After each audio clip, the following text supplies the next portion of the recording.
Ladies and gentlemen, today we're talking about a very important topic, and that's a topic of weed whacking. Go to Manscaped, get 20% off plus uh, free shipping with the code FAB. And usually, when we talk about plucking those nose hairs and doing trimming around the ears and whatnot, most of us are used to doing that with weapons such as this. Um, while effective, they can be cumbersome. They can prove to be cumbersome. And everyone's personal favorite is also this beauty, something like this. Whilst very effective, it's also hard because sometimes you don't have the right extension cords and whatnot. So Manscaped has given us this, the Weed Whacker. The Weed Whacker is skin safe. It has a replaceable head. Um, it has high performance motor, so premium 9,000 RPM motor powers. This is something that you would have probably seen in a World War II aeroplane prior to this. And unlike the hedge trimmer, it's cordless and rechargeable, so you can use it anywhere and you can take it with you. And it's really a pretty amazing product. It has a smart design. It's intelligently contoured design for you to be able to grip it easily, and it's not going to slip out of your hand, which is an amazing segue to the next part of it, which is that fact that it's waterproof, so you can use it in the shower and whatnot. So this is a pretty amazing piece of machinery here for all of us that need it. And everyone needs it because you don't want to be that person. You don't want to be the person that has the nose hairs and the ear hairs sticking out. My dad used to take me to a barber in Liverpool. And ironically, this barber, it was an older guy, had the worst hairs coming out of his ears and the worst hairs coming out of his nose. And always, as a little kid, I used to always watch that. So I never wanted that myself. So please, Manscaped, get 20% off plus free shipping with the code FAB. Thank you, people. How are we, people? Welcome. Thank you so much. Hit the notification bell, hit the like button, and please subscribe if you haven't already. What an amazing night of fights.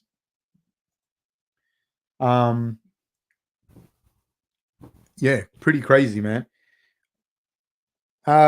Let's see some of the questions. Do you think Stipe should have increased his weight against Francis? Would it matter a lot? Um, I don't think that in that particular fight, like, let's say Stipe increased his weight by 6, 7 kilos, right? Where it's still functional, it's still being blah blah blah. I don't think that that's the difference that would get made in that fight. I don't think that that is necessarily why he lost. Um, I think that the strength and power differential that that exists between those two guys is not going to be mitigated for Stipe from putting on 5 kilos. I don't think, or 6 kilos, or even 10 kilos. I think that he could outweigh Francis. Francis will still be much more powerful. I think he went out there. I think he had the right. I think he had the right game plan. I think he had the right mentality to go out there and do what he did. I think being lighter gave him extra movement, but I don't think this is the fight game, and that's the real life. He got caught, and when you get caught by someone like Francis, you go out, and that's what happened. Super Skunk says, "Hi, Coach. How you doing? I'm very well, man. Very well, thank you. Spent most of the day surfing, actually, which is really hard for me. I'm not a very good surfer, and surfing is so hard. It's very difficult. How do you see a potential fight between Usman and Whitaker going? I I I don't see Usman beating Rob. I just don't see. I think Rob fights very well, in particular against smaller kind of grappler guys. And he'd definitely be the bigger guy. Rob would definitely be the bigger guy out of the two of them by a fair stretch. He's a big boy. Usman's not quite as big as Rob. And Usman will kind of lose that mechanical advantage as well that he has, where he generally tends to be like the bigger, stronger guy when he's fighting at welterweight. So I don't necessarily think that Usman would do that well against Rob. And I think Rob, very hard guy to take down, very hard guy to hold against the cage. Very fast hands, very good movement, very good kicking game. Um, I don't see it. I don't see Usman being able to beat Rob. I don't think it'd be an easy fight at all for Usman. Usman's a great champion. Usman always finds a way to win. But Rob in particular, and the way that Rob matches up with him is not good for Usman, I think. That's my opinion on that. Yeah. B. Johnson says, can Chris Weidman come back the same? The problem is, man, I don't think that Chris has been the same for a long time. Chris is probably my favorite fighter, in period, So um I don't see him getting all the way back up through to the top nowadays. I think that in his prime he's just had a few unlucky sort of situations. I think he's one of the best to ever do it, but I don't see him coming back to the same as before. Like we're talking about the Chris Weidman that fought Romero, that he lost that fight against Romero, obviously from a flying knee, but he was doing really well. Like that Chris Weidman, I no. Can he come back to the Chris Weidman as he was now, which is still a very impressive fighter, still a very, very good fighter. He's like I said, he's one of my favorites. Um, I I don't know that I want to see him come back like that anymore. Like I'm just such a fan of his, such a huge fan. Like I'm a big Chris Weidman fan, and I just, I don't, man, I don't want to see him fight anymore. Like I know that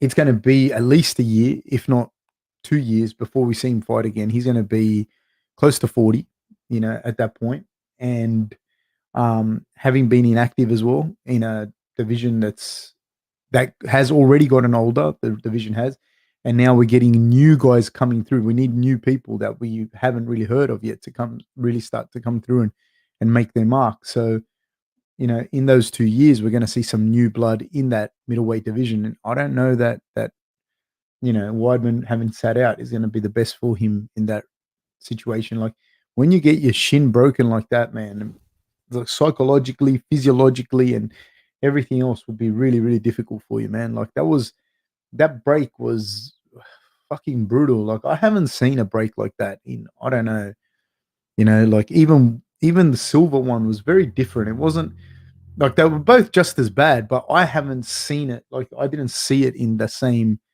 way that I saw Chris's. Like I saw Anderson's one was a bit more like he kicked and he broke and he was gone. But Chris's one was crazy. He kicked him, stepped back, and then his leg kind of like folded up again. And it was like sickening to me. Anderson's was sickening as well, but that Chris Weidman's one was insane. It was one of the most horrific breaks I've seen.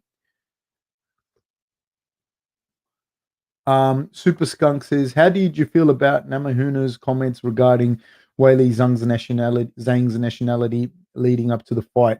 Super Skunk, I'll be honest with you, I don't listen to the UFC stuff. Like I don't listen to what the fighters say about each other, and even what they say about their own fights. I don't listen to it. I've been around it too much for too long um, to know it doesn't really mean anything. So I don't know what she said. I can guess that she probably said something about communist China, etc. Da da da.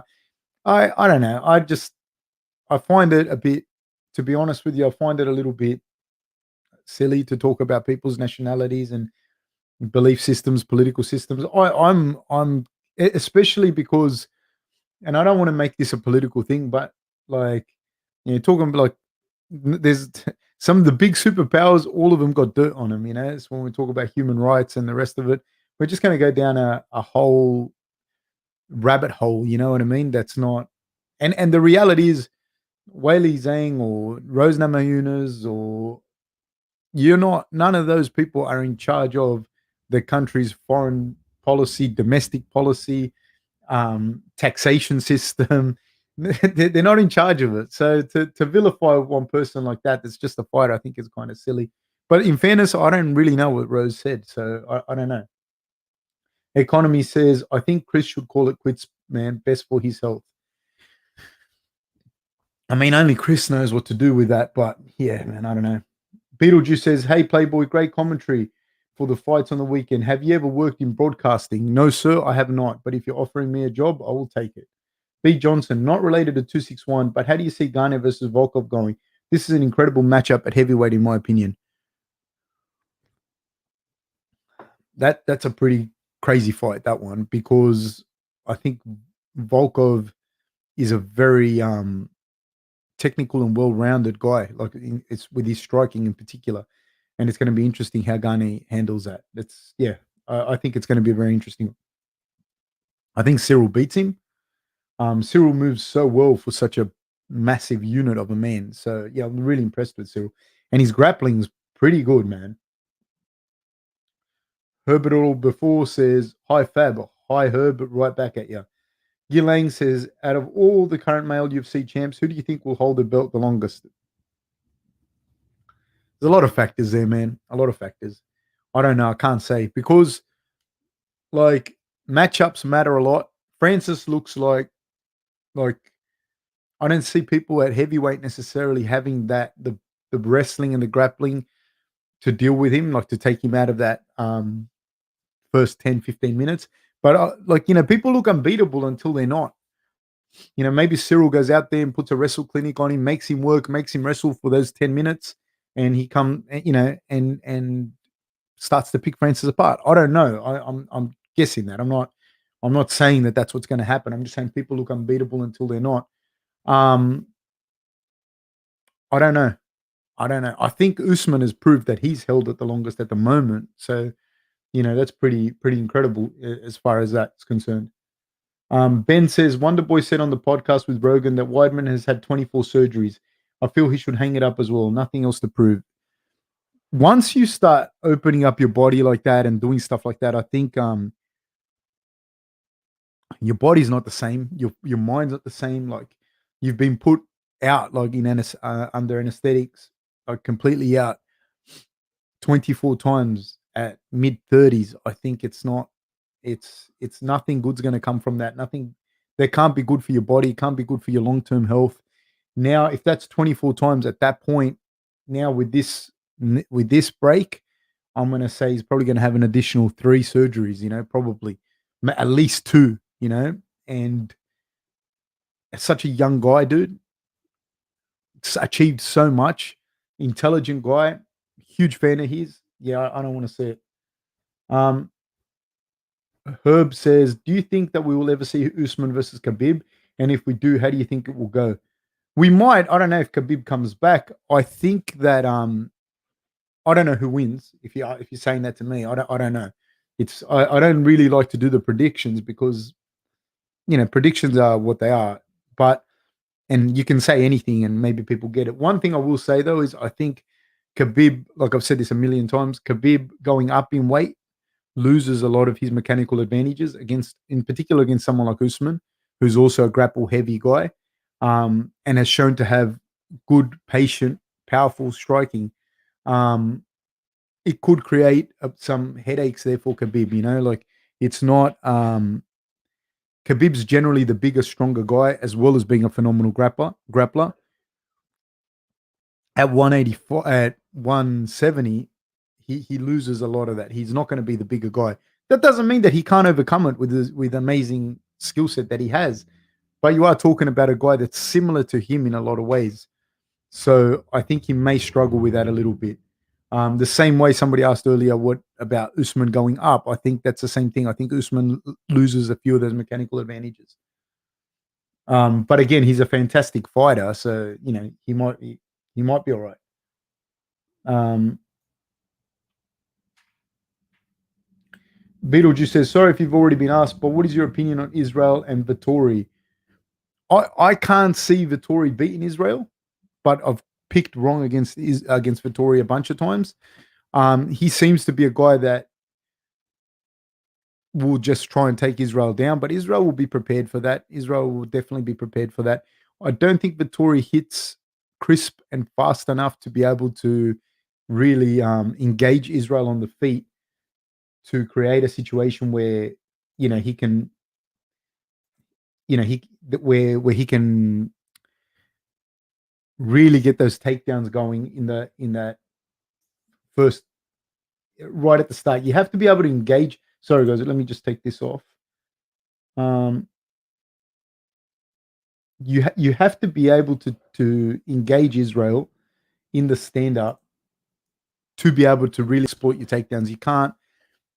You're not going to get 11 takedowns on Israel. You know what I mean? It's just not going to happen like that. And I don't see Marvin being able to engage him in the striking enough to be able to do that for 5 rounds against Israel. I don't. And I think in the stand up, Israel has really found his like flow in the cage. And I think similar to Rob, he's coming of an age where everything's come together. And I remember saying it to Rob one time when we were at Cronulla and saying that Israel, if he gets through and gets a good roll on, he's going to be very, very hard to beat. I mean, we knew about Israel for a long time. I did anyways, like being from this part of the world, and I follow kickboxing, follow combat sports in general. So man, he's there at an age now where your experience and your physicality, they all come together, in those early 30s. And some people it lasts a little bit longer, some people, into their mid 30s, some people late 20s, it's a little bit different, but that kind of age, there's 10 years between 28 and 38 depending on the individual, is that combination and the culmination as well of like experience and physicality being at their peak. So I think Israel's right there. I think Rob is too. I think there's a few of them. Um, Joseph says, I think Shevchenko is better than Nunes. What do you think? Well, they fought, and Nunes has beat her twice, but I think Shevchenko is an amazing, amazing fighter. She's a little smaller too, though. B. Johnson says, call me crazy, but I don't see anyone beating Volkanovski for a long, long time. Could be. Could be. 100%. I'm a huge fan of Volkanovski. I hope that's the case. Having said that, there wasn't much in it with the Max fights, for example, and people match up differently as well. So I don't know. I think Ortega has some real ways of beating Alex. I don't know necessarily that he will. I don't think he will. I'm not picking Ortega. I'm picking Alex. But yeah, it's a fight, man. Joannes says, if Weidman does end up fighting again, he should take an unranked opponent and go out with a win. He has to stop fighting these high-ranked killers. Weidman is too tough for his own good, really. I'd like to make sure that he's just all right, man. That's my biggest thing there with Weidman. That was a gruesome break. I haven't seen anything like that pretty much ever. Joseph says, Pitbull would beat Volko, but that fight won't happen, unfortunately. I don't know if he'd beat Volkanovski. I don't know that he would, but I'd love to see that fight. I would really like to see that fight. That would be a really interesting fight to watch. Hey Fab, how do I lose weight? I train heaps, but love eating wog food. What do I do? I understand this. I do understand this. I'm a big eater myself. I really enjoy. My wife's an amazing cook, so I really enjoy having some good food. And one of the things that I found is fasting will help you a lot. Like, and I don't want to use the terms intermittent fasting and all these different fasts and whatnot. But if you limit yourself to your delicious food once or twice a day and you fast the rest of the time and you keep doing your training, I think you're going to find that losing the weight will be a lot easier because you're just eating a lot less calories. I generally don't eat till about 2 p.m. and I train throughout the day, and then from 2 to whenever I just eat. Like I don't eat like a maniac, but I eat. I don't negate myself of any type of food. And I've lost a lot of weight by doing that. So I think that that's one of the best things you can do, Beetlejuice. I like, yeah, like I said, I just drink heaps of water, heaps and heaps of water. I get up in the morning, and again, I don't generally probably 5 days a week. I don't eat till 2, 3 p.m., 1 p.m., 2, 3 p.m. around there, and then I eat. Super Skunk says Khabib has been ducking Chandler since the beginning of times. Ali Abdulaziz told his client not to ever take that fight. I don't know, man. That sounds like more like your opinion than a fact. I don't think Khabib has ducked Chandler.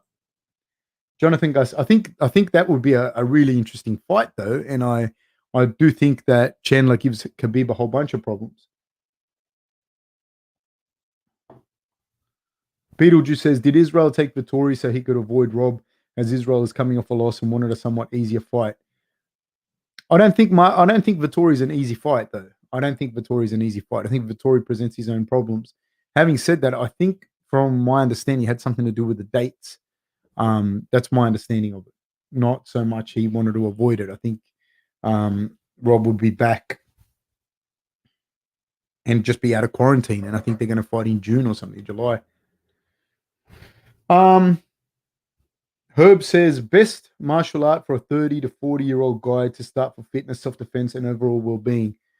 The correct answer to that one is the one you enjoy the most. That's the truth of the matter.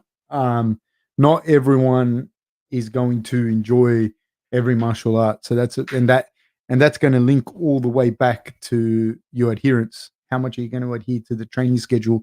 How much are you going to get out of the fitness and all of it? You're not going to get a lot if you hate going, and you're probably going to quit. Not everyone likes doing jiu-jitsu and getting their face mushed and you know, knee ridden or whatever. Not everyone likes that, getting the gi across their face and all of that. Um, I love grappling, so grappling is an easy one for me. But now I've got a really bad knee that I'm 41 years old. I've got a really bad knee. I can walk, but I have real serious issues with it. So I don't really roll anymore. I roll with just like I rolled today with a friend of mine, and I don't. But I don't. I'm very careful with how I roll, who I roll with, because the knee's just been getting worse and worse and worse. So I play around with some stand up stuff as well. And I think that when you're getting a little bit older, I think boxing's really, really good one. It's relatively easy on your body, provided you're not sparring. But boxing you can do. I think boxing is a real good one to do as you start to get older. It's great for self defense if you punch someone fair in the face. Nothing says I love you quite like that. And from a self defense perspective, any martial art is good. But boxing's good, man. Like you got good footwork, it teaches you to plant your feet and teaches you to punch straight. If you can do that, you'll be sweet from a self defense perspective. Um, of course, if you ask me, I'm going to say to you, ultimate only one stand up sport. Muay Thai is great.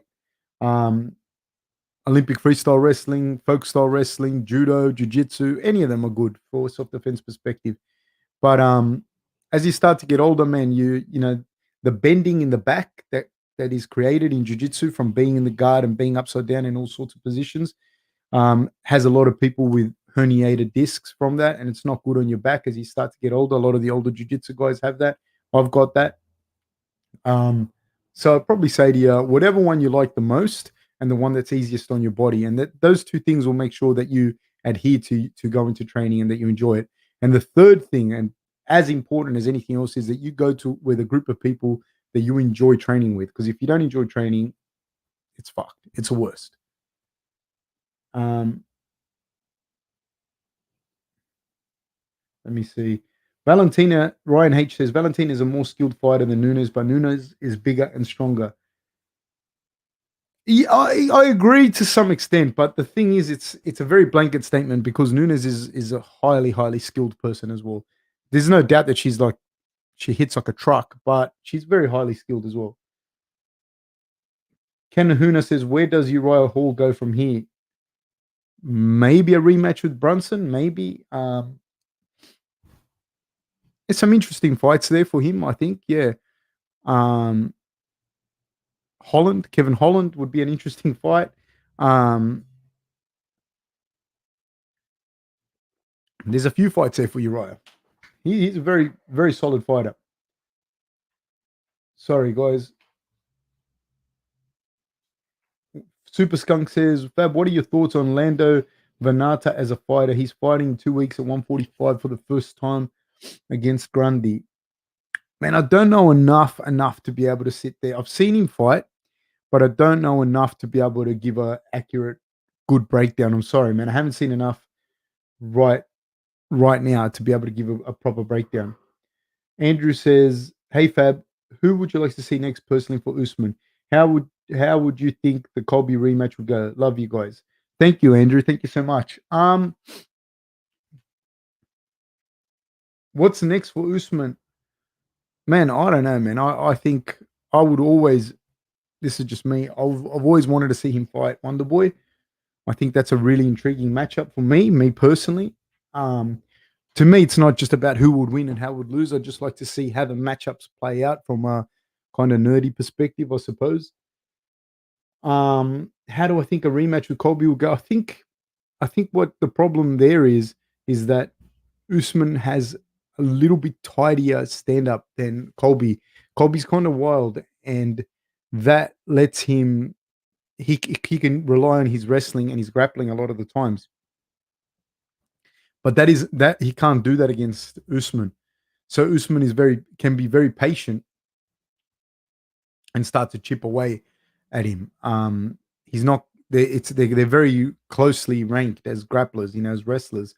So it's a bit hard for Colby, I think, because Colby's a little bit wilder, and I think that Usman's a little bit more fundamentally sound. Um, that's what I think with that. Aiz says Izzy smokes Marvin in round 3. Could be, could be. I think Israel beats him. I don't know how. Brad Galea, thank you, sir. Fab with another gem. Appreciate it, man. Take so much away from these. Thank you, sir. I really appreciate your support, man. You don't know how much that helps and how much, it helps when people support the channel. It's great, man. It's really, really cool, man. And I really, really appreciate it, guys. Thank you so much. Metal Assassin says, I try the fasting that you don't eat at all for about 48 to 72 hours once a month. I feel so great once I'm done, mostly to refresh myself. Man, that sounds pretty awesome. I know that people do that kind of stuff. I do not see myself fasting for 48 hours, but I think it would be cool. I think it would be very, very, it'd have a lot of health benefits, man. I feel like $1,000,000, when I don't eat throughout the day and I just have something small. Now, uh, my wife and I, we actually had a burger, a healthy burger, reasonably healthy burger, say at 2 p.m. And I had a little bit of like a chocolate brownie or whatever, and I'm full, like I'm proper full. Whereas usually, if I didn't fast by 2 o'clock, I would have already eaten 2, 3 times. And maybe nutritious, maybe not, but just the amount of calories, I just don't need them. And then I don't have cravings for shitty food because I'm not really denying myself anything. I don't eat like I don't eat crap day in, day out. But yeah, I don't have those cravings for those types of foods and that. Zerla says, "What's Bobby doing?" No idea, mate. No idea. Noah Berman, apology if you've already answered this, but why do we see guys like Jimmy Crew trying to fight through what looks like serious nerve damage? I don't know how serious that damage is. You know what I mean? I know that when you get kicked there, I got kicked there probably 2 weeks ago, just on that peroneal nerve near the popliteal muscle, and and it wasn't hard, man. It was not hard. It didn't get kicked hard. I just got hit right on that button, and it feels like on the funny bone. That's what it felt like to me in that. Like it really like whoa, and it wasn't hard. The dude didn't kick me hard. Didn't mean to kick me hard. We weren't sparring hard. We are just moving around. Um, and that hurts, man. If he had kicked me any harder, that dude, I would have had the same thing that Jimmy had. Why do they want to keep fighting? I think that one, it doesn't really hurt, man. Like it that thing has like a burning pain initially, but then there's no pain. You just can't get. I've never had this, but you can see it when the foot flops down like that. One of my friends has that actually. One of my friends has that. He's a real good surfer. He broke his leg before, and he still gets a bit of nerve damage. But when the foot flops, it doesn't hurt. So Jimmy wouldn't have been in pain per se necessarily. I'm I'm guessing as far as the foot were concerned. He just can't put the foot down. So everything in him with the adrenaline pumping, and he's another guy that's a born fighter. He wants to fight. He wants to continue. So it's not really that surprising, like these guys, you train for this moment for 8 to 10 to 12 weeks and also for your whole life. And this is your opportunity. You're fighting a high ranked fighter, your chance to change your life, almost. And you don't feel injured. Do you know what I mean? You feel like you can continue, but you can't. Fab, do you swim for exercise? I used to when I was younger and I was training more, but now I don't. But I paddle. I paddle a lot when I surf. If you have the opportunity to try surfing, dude, the paddling will absolutely kill you. It is ridiculously hard, you know. It is ridiculously hard. And so and it's more fun than just swimming in a pool back and forward. So you go out with a couple of friends or even by yourself, but you paddling and then you catch a wave and then the wave takes you back in, or you just get smashed. Then you paddle some more and you get smashed again, and the wave takes you back, and then you catch a wave and you fall off. And all of that is crazy exercise, and it's non-weight bearing really on my knees, except for when I do stand up. Because actually recently I've been standing up on the board, but it's not really like taxing like that per se on your body. So I don't swim, but I paddle. I paddle a lot. Surfing, I go maybe 3, 4, 5 times a week. Um, Joseph Arida says, "Do you have meow knees?" No, I don't. I have my tibia and my femur. For normal people, it's like that, right? Say I'm giving an example. It's like this. For me, it was like this my whole life. My dad has it too. But as a young person, you don't have the muscular imbalances, you don't have the other injuries and that. So it just got progressively worse through my after I was about 17 or whatever. But I was still like able to run and jump and do everything, but it always hurt, and then it just got worse and worse and worse. They're meant to do a knee replacement now. They're going to have to, and now I think that's when they'll realign it.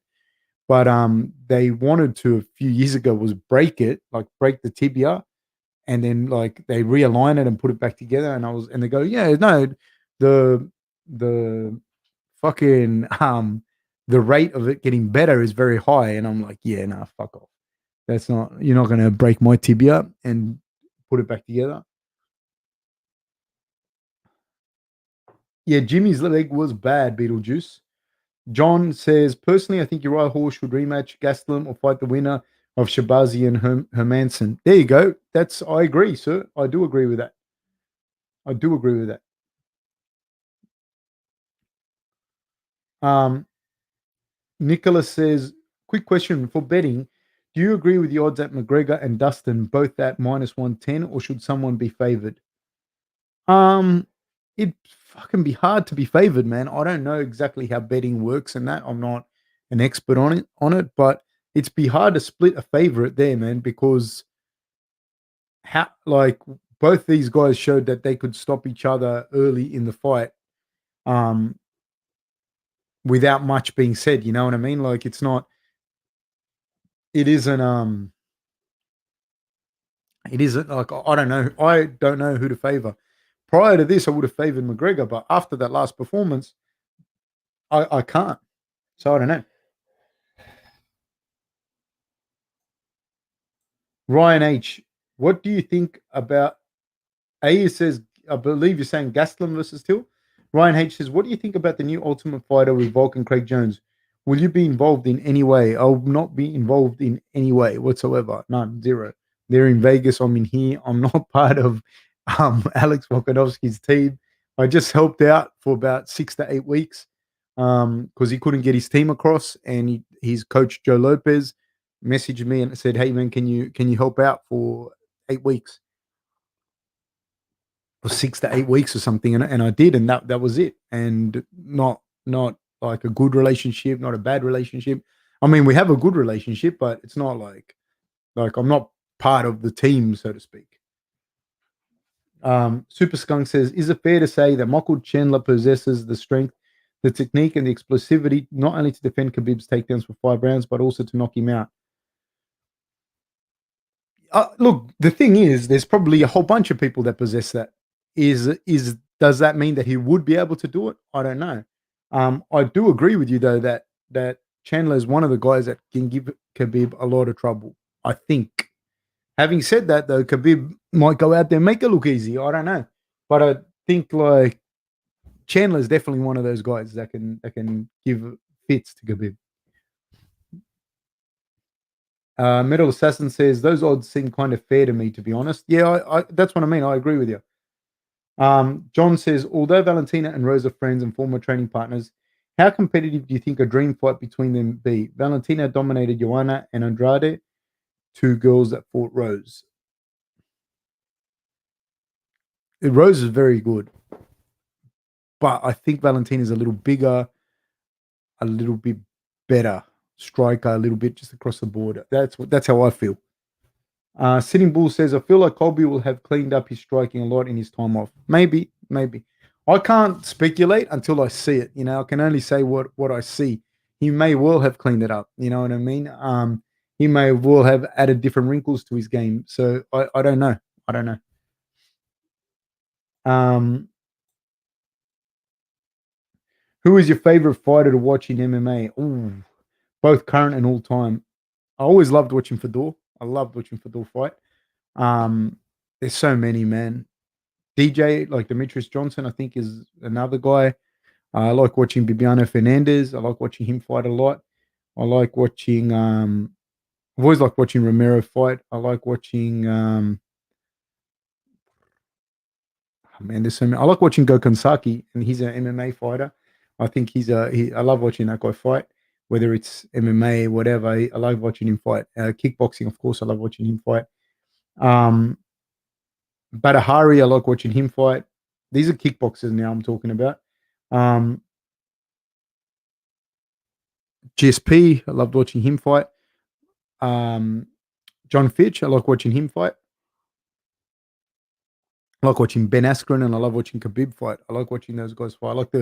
I like watching those guys that grapple. Masvidal, I've always liked watching Masvidal. Those guys are put on a grappling clinic. People don't understand what that means. Like technically you've shut someone down. Like you've imposed yourself on that person for 3, 4, 5 rounds. Not easy to do. Not easy to do. Even when people talk about he didn't damage him, I think that's even fucking harder to do. To hold someone down for 5 rounds and you're not even damaging him. Man, your grappling has to be so good. Andrew says, thanks, Fab. I'd love to see the Wonder Boy matchup as well. Thanks for the breakdown. Thank you, sir. Thank you. Joseph Arida says, I think Valentina would steamroll Rose, but it would be a fun fight. Yeah, I don't know if she'd steamroll her, but it would be a great fight. I'd definitely favor Valentina.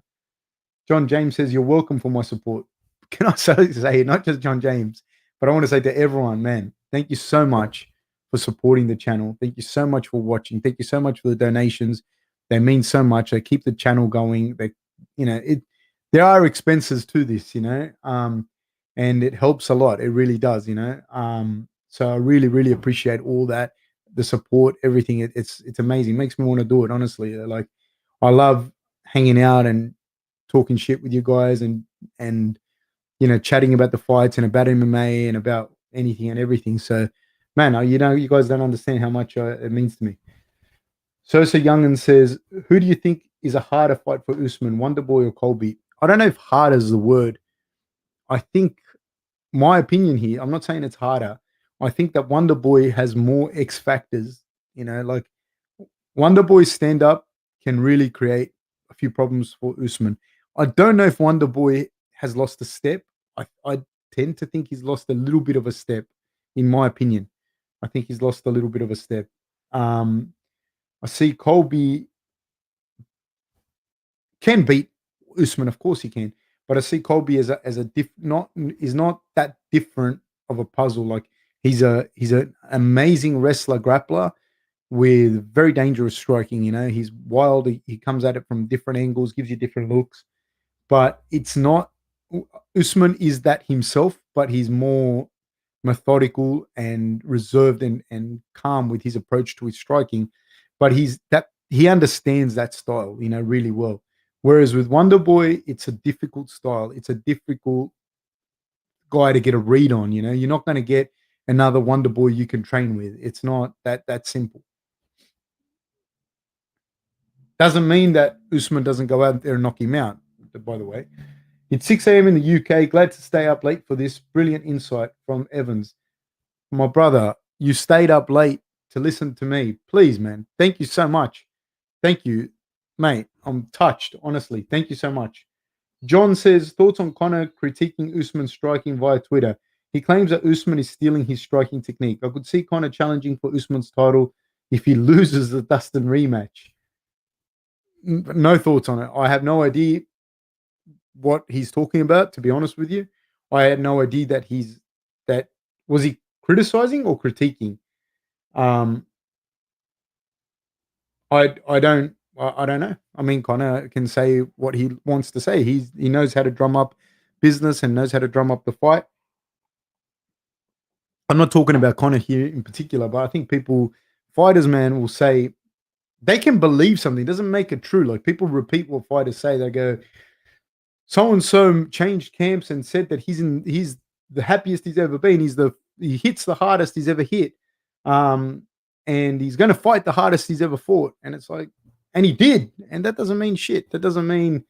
Um that doesn't mean anything. Sometimes you're at a stage in your life where, yeah, you're 33, 34 years old. You're not going to act like you did when you were 25. You know, maybe if you had done that when you were 25, you would have won numerous belts by then. So what they say and what it is, man, I don't really get into it. I don't know. Hanoi Tripper says, do you think Masvidal's smooth post-fight speech was a pre-written loser's speech? No idea. Might have been. Doesn't mean anything if it was or if it wasn't.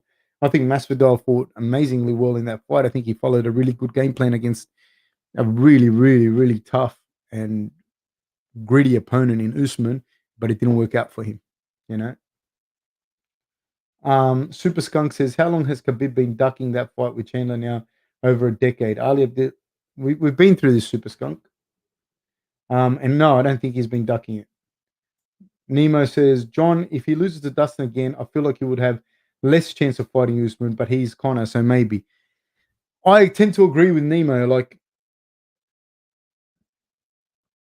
I think Conor needs a win. Like he needs a couple of wins, at least a good win against Dustin. Then he can challenge for whatever. But yeah, I think that whilst Conor sells a lot, he still does. I don't think he has exactly the same kind of pool as before. Like it's not. He may get it again, like with a big win. He may get it again. Um, Jay Z says, "Do you think Chris Weidman will ever return?" I don't know. I don't want to see him fight, like because I'm a huge fan of his. He's probably my favorite fighter. I don't want to see him fight anymore.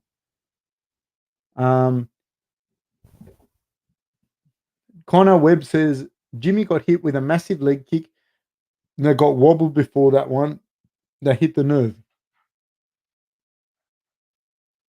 Jimmy and Anthony talked with a couple of beers after about it. Okay. John says at Nemo. Sorry, I missed a few people. Sorry, man. I just accidentally went forward. John says could be the case. Who knows? I just think Connor's star power would grant him the opportunity of possibly becoming a triple champion, although it is very unlikely against Usman. The problem with that though is like great, you're a champion like that, like you can think, but he, even if he lost, it's like challenging Usman, skipping the whole thing. Anyone can beat anyone on any given day. I think Usman is a bit too big as well for Connor. You know, like I don't think I think Connor loses even more mechanical advantages at welterweight. John James says that's where the Sharks live. Fuck that. What are you talking about, John James? Where? Ryan H says, what was the initial injury to your knee? I didn't really have a knee injury. I was just my dad has the same thing. My dad has the same thing. It's just like you know, some people are born with a big nose. I was born with that, but my nose is in perfect proportions. Um, Hanoi Tripper says DC said if he wasn't working, he would have badly assaulted Paul. Do you think he's exaggerating? As you can get an assault charge for even minor offenses. I think DC is just drumming it up, and Jake Paul is the person to do it with. You know what I mean? Um, Honestly, if DC can't control himself to that extent, it's pretty fucking scary because that's a dangerous, dangerous individual. You know, like that's a very scary, scary man. So, I mean, if he's going to get that, I don't believe it.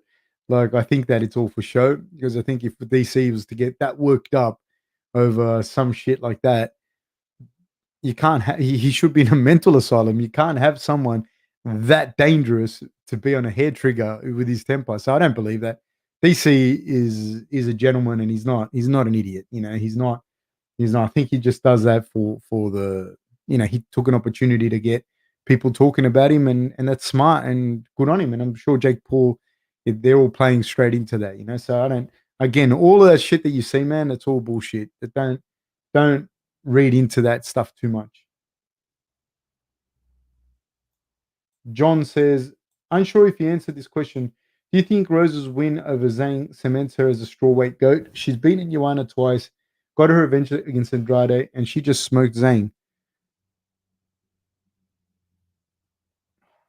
Um, Possibly. I mean, there hasn't been a lot of history or depth in that division, so possibly. I'm not. I'm not. I haven't got my eye hugely on that. Hanoi Tripper says, "Did you charge a weekly fee to help Volko or hourly?" Um, Volko and I worked that out, so it wasn't a huge amount of money that changed hands. Um, Two Joint says Connolly's performance let all of Canada down. I don't know, man.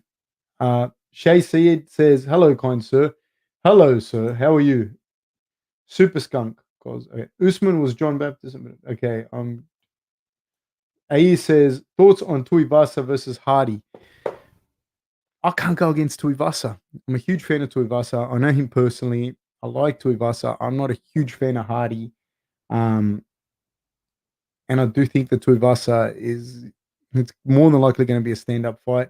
And I think Tuivasa beats him. Super Skunk. Coach, do you think UFC fighters should be called out when they test positive for PEDs? Or do you think that's part of the sport and we should not care about them cheating? I think you should be banned. Like if you get done with gear, you should be done for 5 years. You know what I mean? Like, and a massive fine, you know. And if you fought someone and you got done, they should get all your money. That's brutal to fight someone that's on PEDs is no joke, man. And yeah, I've seen that, and it's a massive advantage. And you're talking about at the top end too. You're not talking about one guy's on steroids and he's not that good versus another guy's a killer. Nah, at the top end, it's no joke. John says Fedor is a great choice for favorite fighter to watch. Hope he fights again soon in Bellator. I hope Overeem joins the Bellator roster and challenge Fedor. That's a legendary heavyweight fight. It is, but again, Fedor's another guy that I don't like seeing fight anymore. I was a huge fan, and I'm not really interested in seeing that anymore. Um, okay. Sorry, I was going to skip a few.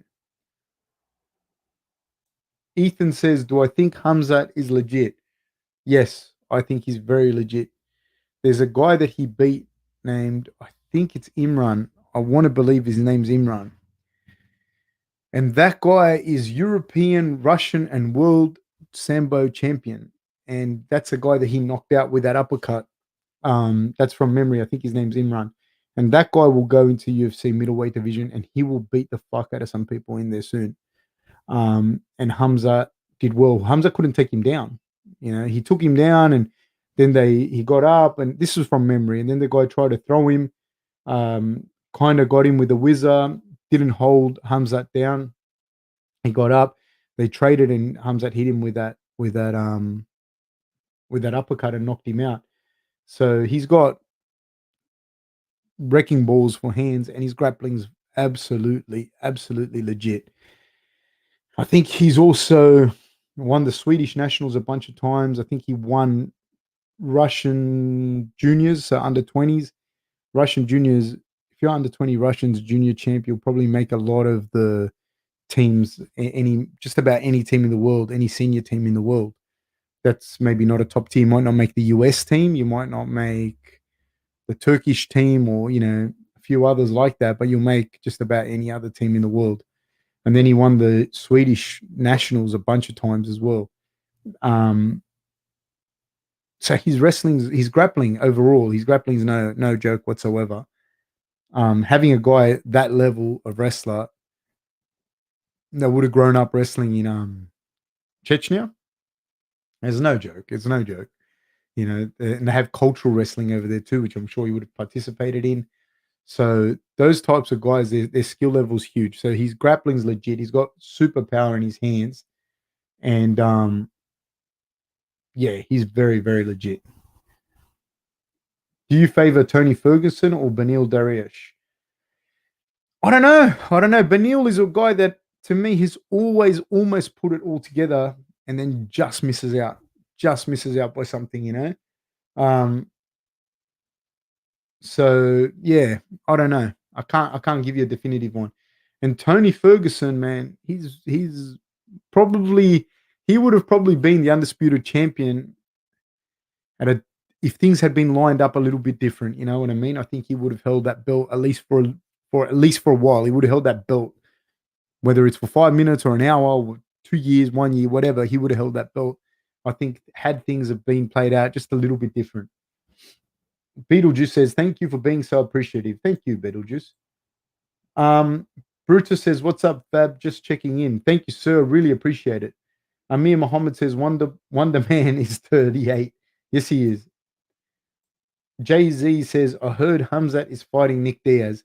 I haven't heard that. That's a rough fight. That is a rough fight because the way I see that fight is Diaz has been out for a long time, but he's one of those guys that's had heaps of fights, dude. Heaps of fights against anyone. You know what I mean? Anyone and everyone. And when you watch that Anderson Silva fight at the time, um, it really put into perspective how good Nick Diaz is. Um, his stand up is very, very, very good, and his grappling, of course, is very, very good.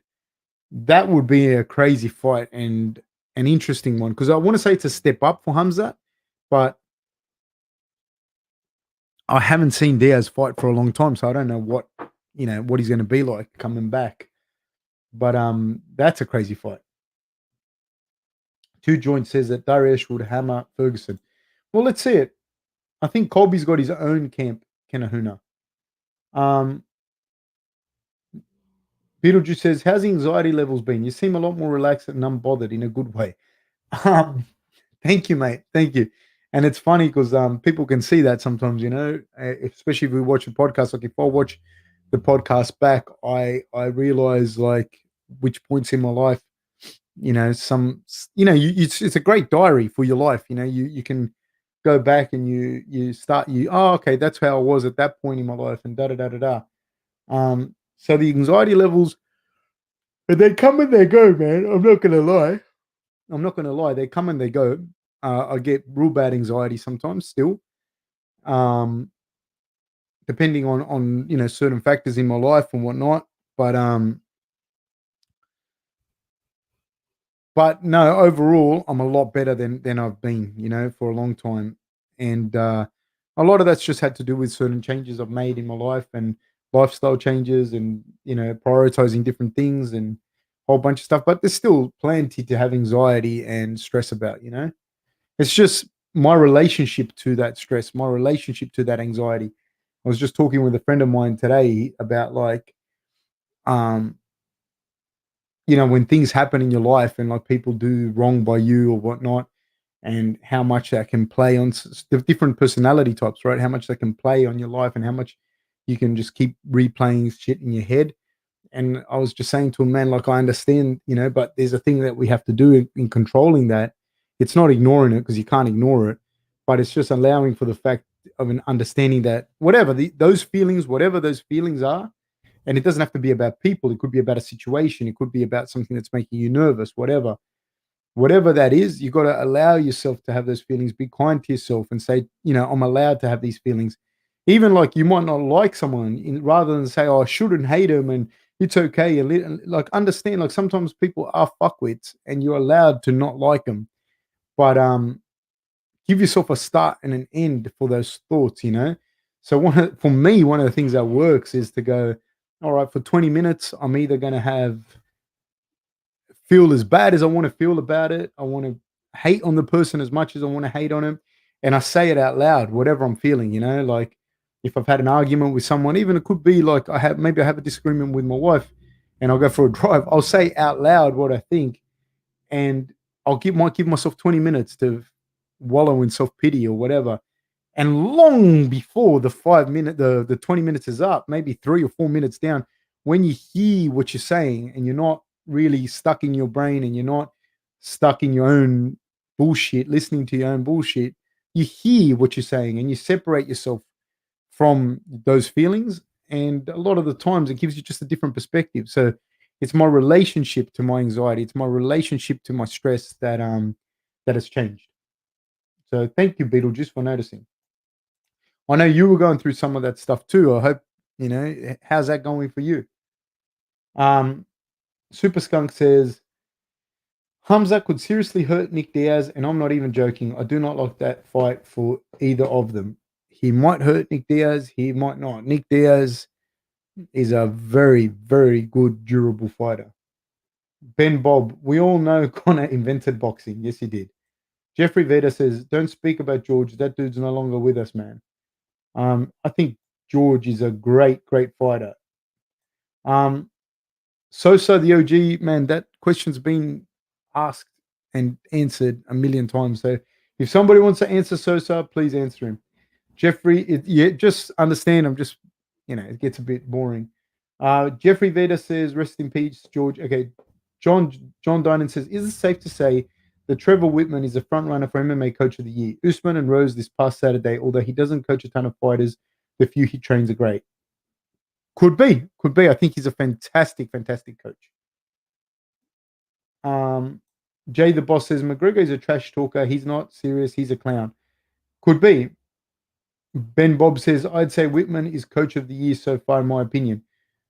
Possibly. Hey brother, do you think Masvidal should retire? He's had so many battles. Sorry if this question has been asked. Just joined in. Hey man, thank you where it all began. I really appreciate you being on here.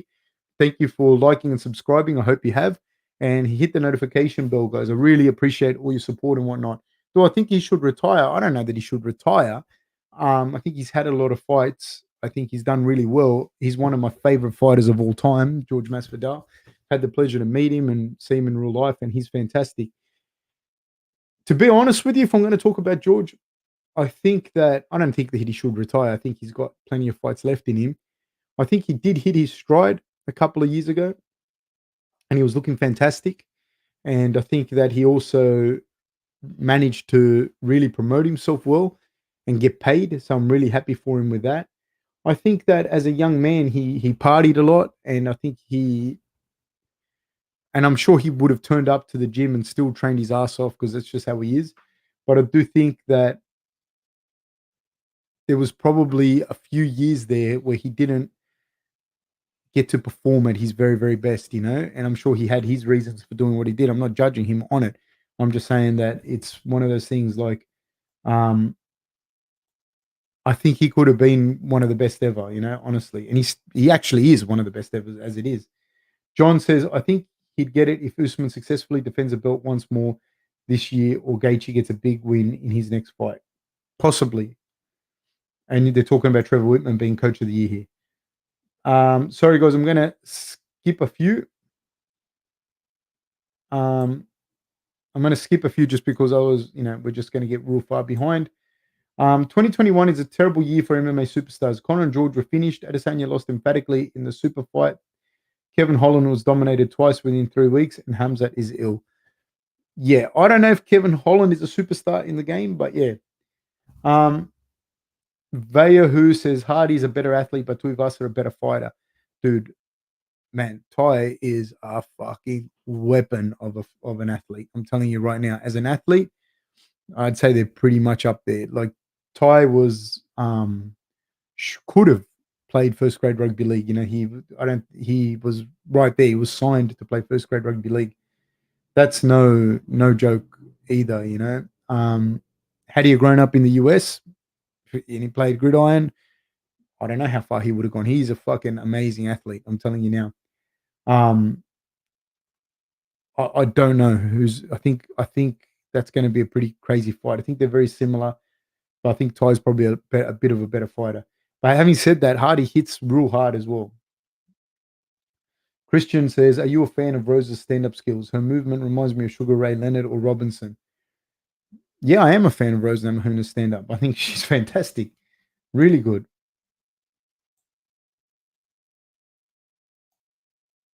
I'm just gonna skip a few guys here. Shami Wall says, "Do I think Nick versus Hamzat is a fair matchup for Nick?" In fairness, Hamzat is relatively new to the UFC. He hasn't had that come out performance, and he was pretty ill with COVID as well. So I think it's a good fight, actually, to be honest. Um, I can't even. Super Skunk says, "I can't even imagine the pain that Weidman felt when he tried to step on his leg after it got broken. It looked like a freaking cartoon.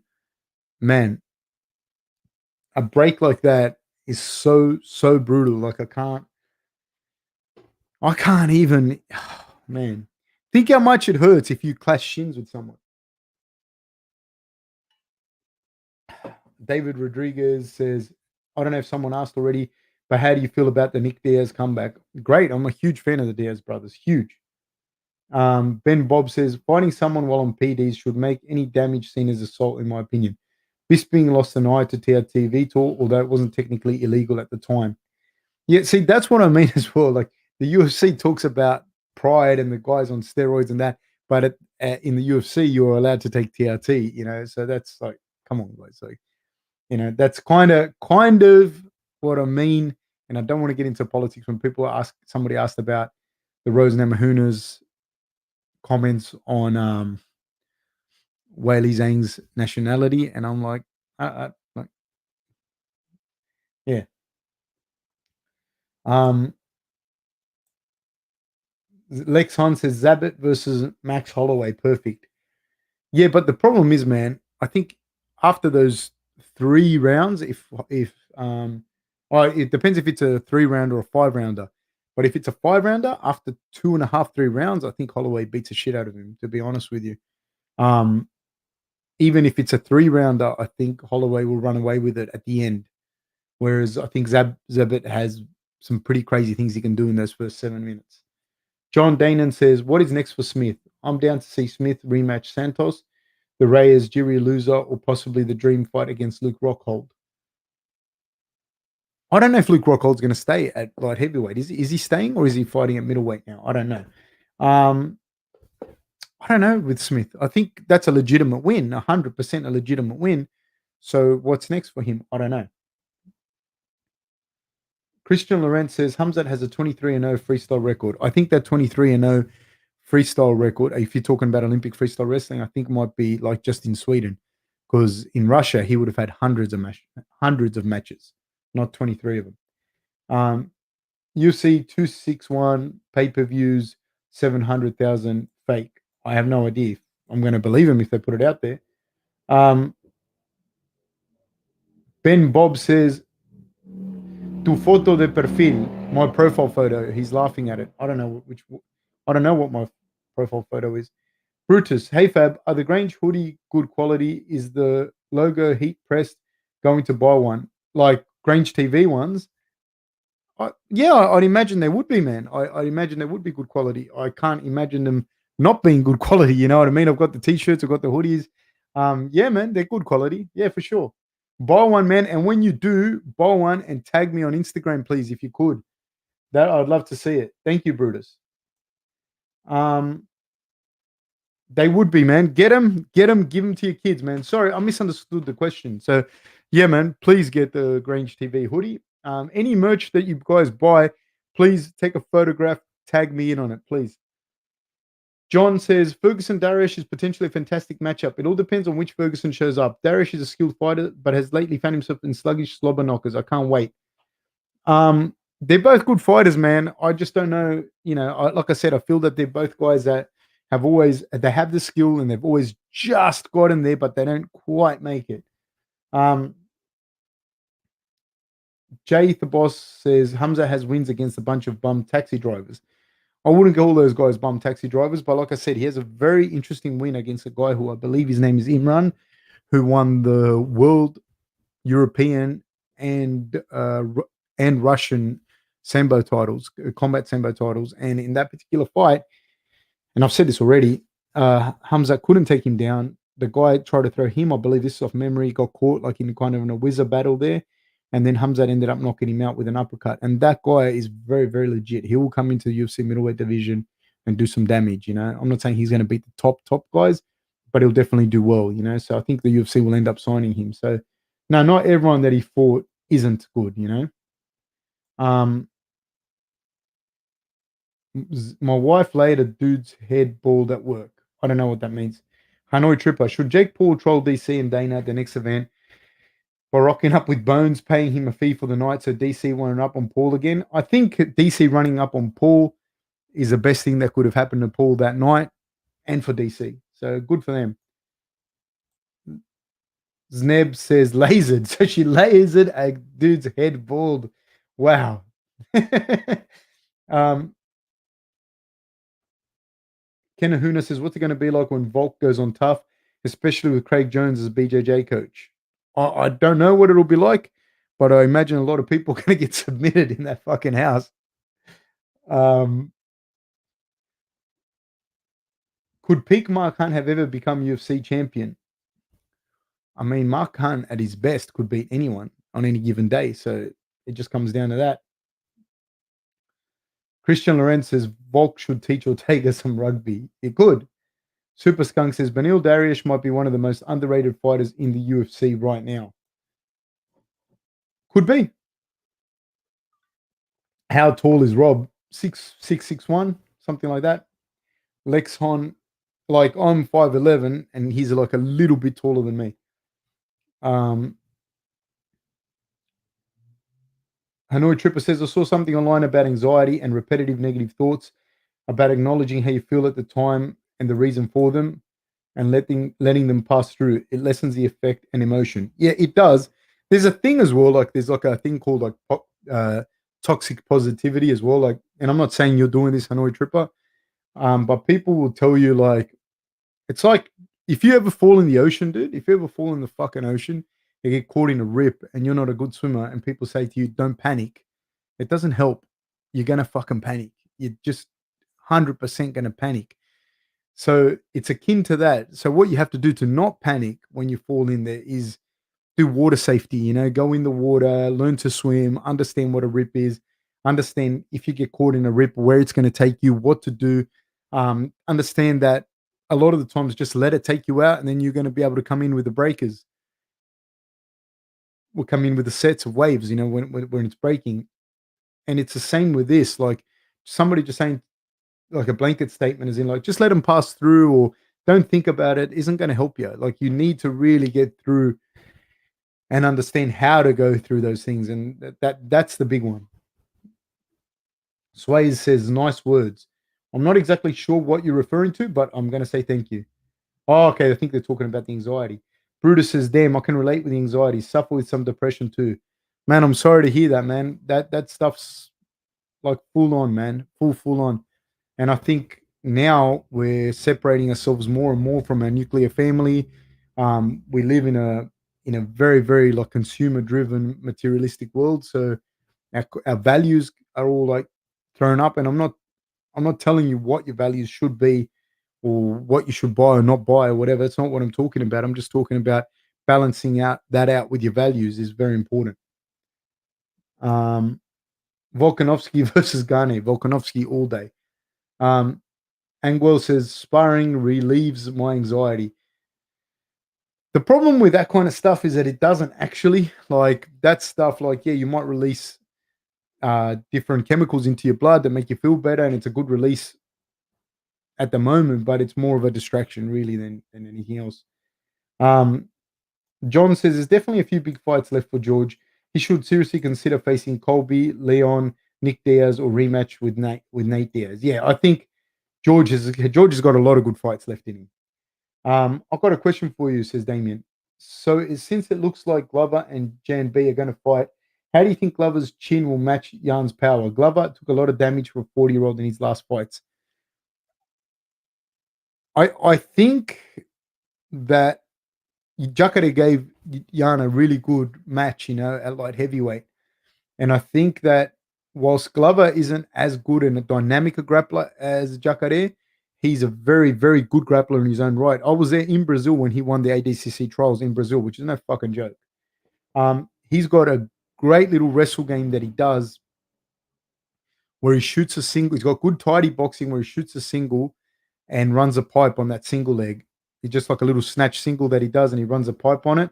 And then from there, he's very heavy on top. And he uses the half guard to hold you down and to cook you a little bit, creating a lot of shoulder pressure. Then he passes from half guard, and that top game that he has is very, very good. Creates a lot of pressure. He's bigger. He's a big man. I've seen him in real life too. Um, that's such an interesting fight. I just think it's such an interesting fight. Can he get Yan down? Possibly. I think he can get Yan down, and I think he can give Yan some headaches there on the ground. Um, I think Yan has awkward distance and awkward striking, as you saw against Israel. But I think Glover's going to be chasing that single leg. So that's how his chin will match the power. Not good. If you get hit flush by Yan, you're going down, and it's not going to be pretty. Hanoi says, do you think the threat of the takedown has really skewed things for the wrestlers nowadays more than any time previously? No. I mean, like, I think that wrestlers have gotten even better at putting their game together and putting their striking and their jiu-jitsu together with for fighting, and playing the game, So no, I think that people are just getting better at using all the different elements of MMA to their advantage. So I think it's more that than the threat of the takedown per se. Where it all began says, great response. Already subbed with that bell, my bro. Big ups to you and to you, sir. I really, really appreciate it, man. Thank you. Andrew says, I really appreciate your words on mental health and anxiety, Fab. Thank you, sir. I really, really appreciate it. Something that I hold very dear to my heart. I'm doing a master's degree at the moment at Sydney Uni, and I'm a terrible student. I'm not a good student. I fucking struggle with doing the degree, and it just adds. Ironically, it's a lot. All of it's on mental health, and it just adds more stress to me because it's not really run the best, and I'm not a best student. I'm not a great student, but yeah, man, it's a thing. I think that a lot of people feel that they're the only ones, and I tell you right now, everybody has that. Everybody has it. Um, how their relationship with it is different, but everybody has mental health issues. It's just a question of how they handle it more than anything. And just because you don't see it doesn't mean that they're handling it well. Um, Hanoi says Ty could have played pro NRL, but the Roosters Bondi didn't suit him. Yeah, and honestly, I think rugby league probably didn't suit him the best. I've worked with a lot of young guys that don't really like the NRL culture. They don't like the way that the way that it is. So anyone that probably is from Australia and understands what I'm saying probably gets it. Ross Riley says, "Do you think Rob beats Adesanya easily if he doesn't overextend?" I don't like. I don't think that Rob fought bad in that first fight. I think he got caught of Adesanya. There was not a lot in that fight. Um, I think that fight is always 50-50. I think that Adesanya has a lot of tools that he can exploit, but I think that Rob does too. And I think Rob's a very, very heavy hitter. I think he's very dynamic. I think he's got unreal grappling, unreal ground game, very good wrestling. And we didn't get to see it in that fight. These guys went out, they're gunslingers, and Israel caught Rob in the first round. And then if you watch the fight and you don't just listen to the empty rhetoric that's going around, they both threw a left hook with nothing in it between them. And Adesanya caught Rob a split second before Rob caught him. And there was nothing in it, man. And that's the fight game. And props to Adesanya, man.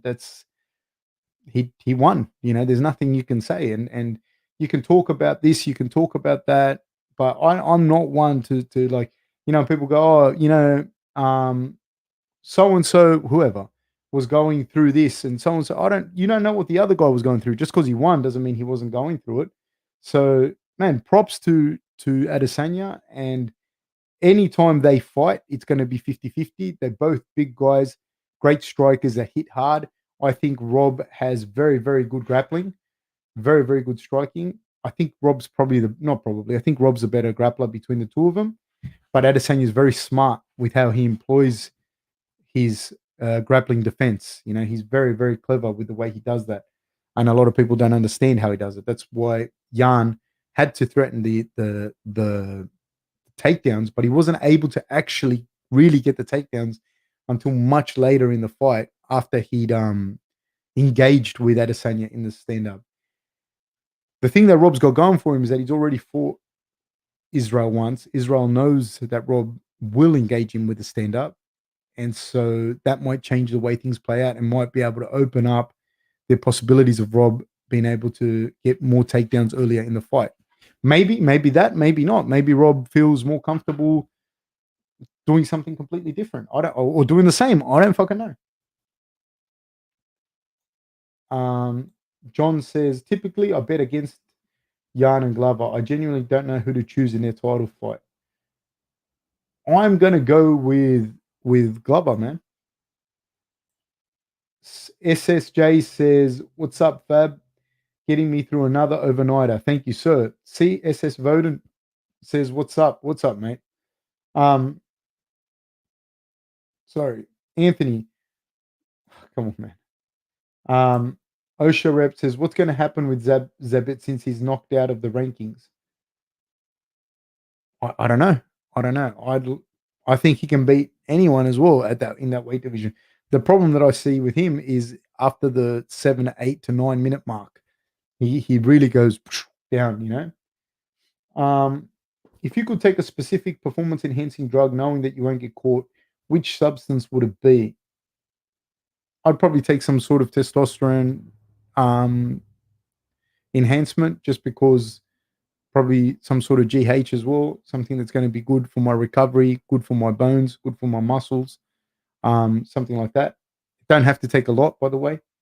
Um, Ben Bob says, "Love Weidman. Watching his pre-fight interview talking about a road to a title shot and seeing his injury is really heartbreaking stuff." I didn't see it. I haven't watched it, but that would fucking make me cry. Ian Ma says, "Hey Fab, sorry I missed you on Saturday. I was at a watch party and they had the official commentary."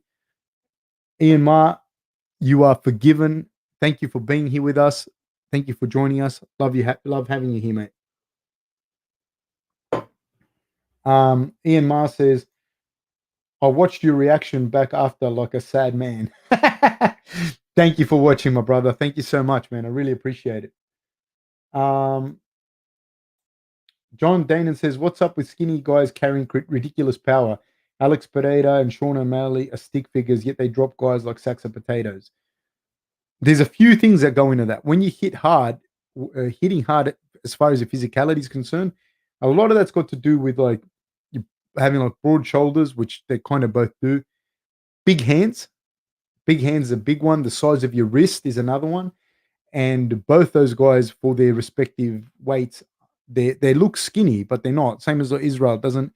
He looks skinny, but he's not skinny. He's got long arms, big fucking hands. I've shook Israel's hand a bunch of times.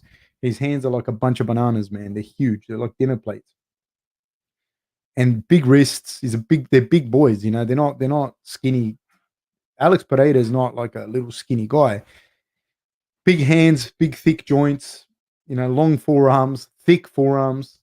And then on top of all of that, these guys have it down to a fucking art. Like they got the timing spot on. You know, they've got different traps that they set, and they'll set the traps over a given amount of time. Like they don't just come in swinging; they'll set traps where you're dropping your hands, not seeing shots coming, hide different shots behind different shots, so you don't get to see them. And that's how they drop guys like a sack of potatoes. Jay says, "Who wins between Rob and Vittori?" I cannot see Vittori beating him. I can't. I can't see Vittori lasting with Rob. To be honest with you, I kind of see Vittori, and this is no disrespect to him because I actually am a big fan of Vittori. I see Vittori as like a diet Rob almost. Ken Flo says, "If he's a little taller than you, who's 5'11", So he's 5'11 and a half. Seems about right. What's the thing? What? Sorry, it just skipped. Let me see. Seems about right since he's slightly shorter than 6 foot Darren Till. Cheers, mate. Was curious. Yeah, no, I think he's about 6 foot, dude. And I don't know if he's shorter than Darren Till. You can't. Sometimes you can't see it, like when they're like that. But no, he's taller than you think he is. He's big. If you meet him in real life, he's bigger than what you think he is. Um, Ken Ahuna says mindfulness is very helpful for negative thoughts, clouding your mind, focusing on something else, usually physical tasks. Yeah, that's dialectical behavioral therapy. So when you focus on a given task, and so you're not thinking about what those negative thoughts were, it's good. Um, like the cognitive behavioral therapy is a different thing altogether, and I think the combination of both is very very important. So the way that you train your thoughts, because the dialectical behavior therapy will only help you to a certain extent. That can help you, like in acute situations, right, and how to deal with stuff acutely. But you really need to get like the cognitive behavioral therapy to be able to go back and be able to like understand why you're having those thoughts and be able to avoid it or deal with those thoughts in a different way. And mindfulness as well, like just as far as like being able to stop and like the meditation, like concentrate. And meditation is actually a lot easier than people think. Like it make it sound like they make it sound like it's so hard to do. And like once I've learned and I understood how you can do it, like you can do walking meditations and it's fine. As long as what you're doing is focusing on your breathing. If you can focus on your breath coming in and out, pick a point. Like I picked the with my nostrils. So focus on the breathing coming in and the breathing going out. And every time my mind starts to wander, I just bring it back in. You know, I don't try and not think of something because that's impossible. So I just focus on my breathing. And once my mind starts to wander, I bring it back. And that's what gets you better and better and better at doing that meditation stuff. Um, Jay, I favor Rob. I think would be a more competitive version of the Gaston fight, if that makes sense. Possibly, but I just think Rob beats Vittori. Jordan Fadness, also instant gratification from TV and video games. Yeah, that's 100% agree with you, Jordan. Christian, hey Fab, how much did Bruce Lee help your martial arts development? It's funny that you ask that. I think Bruce Lee influenced Bruce Lee, Van Damme, those guys. They influenced a massive generation of people. So yeah, Bruce Lee for sure influenced me as a kid, for sure, for sure. How much my actual martial arts development? Not much, I don't think, but a lot in the same way because like these guys were omnipresent in my in my youth. So they're the they're the soundtrack to the struggle. Jab cross, hook uppercut. Who do you think has improved more since their first fight, Adesanya or Vittori? I think they've both improved. I I've seen more of Adesanya, but I think they've both improved. It's just going to be who puts it together on the day, but I don't see Vittori beating him. That's me. Harry, so when is that guy from the UK, Anthony Joshua, going to fight Tyson Fury? I'm not sure, but I believe Tyson beats him in that one. If Hanoi says if Glover wins, it would be such a feel good story. Yes, sir. Marco Milesevic, what's next for Rakic? I think anything he wants. AZ said thoughts on Rumble versus Romero. Romero debuting light heavyweight and not a brutal weight cut. I, I don't know because I haven't seen Anthony Johnson fight for a long time, so that's going to be a difficult one to see. That's a difficult one to predict because I just haven't seen him fight for ages. I don't know what Romero is going to look like at light heavyweight. Again, he's another guy that I think loses a lot of his physical advantages that he has at middleweight, and he's well into his 40s as well. I don't think he's ever been the same after the second Rob fight. One, because of the damage he took, and two, because I think age is just, age is not just a number, my friend. And he already won the genetic lottery. Hanoi Tripper, Glover finally winning the title would be the ultimate what the fuck moment in UFC history. I like Jan and Glover. I don't want either guy to lose. I agree. I think I'm going to go with Glover. Coach, how much is the difference between men and women when it comes to fighting? Original sin. The easy answer for that is think of it like 30%. All things being equal, think of it as a woman needing a 30% weight advantage. I think that's the kind of weight that they use like in military when they have those fights, men versus women, something like that.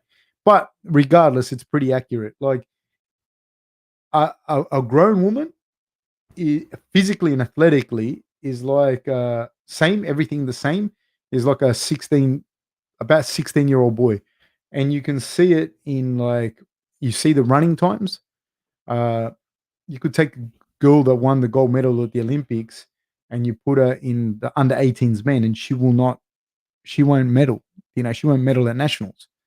Um, so it's a huge fucking difference, like strength wise. Testosterone is real. It's got nothing to do with I don't like women or I'm a male chauvinist pig. It's got a lot to do. Like, and people say technical, blah blah blah, but the technique is the guys are technical too. It's not like just the girls are technical. I've seen that a lot, anyways. I've coached men and women in combat sports, and like, yeah, like a good girl will we're talking all things being equal, right? We're not talking about Holly Holm beating the fuck out of some guy in the gym. Like that's not what I'm talking about. I'm talking about, Holly Holm sparring Volkanovski or fighting Volkanovski is not going to happen. Like it will be a murder. It will be a disaster. She'd need to have at least 30% on a guy to be able to that of her level to make it competitive. Good question, though, Original Sin. Sir Lancelot says, just got off work to listen to MMA's finest. Thank you, sir.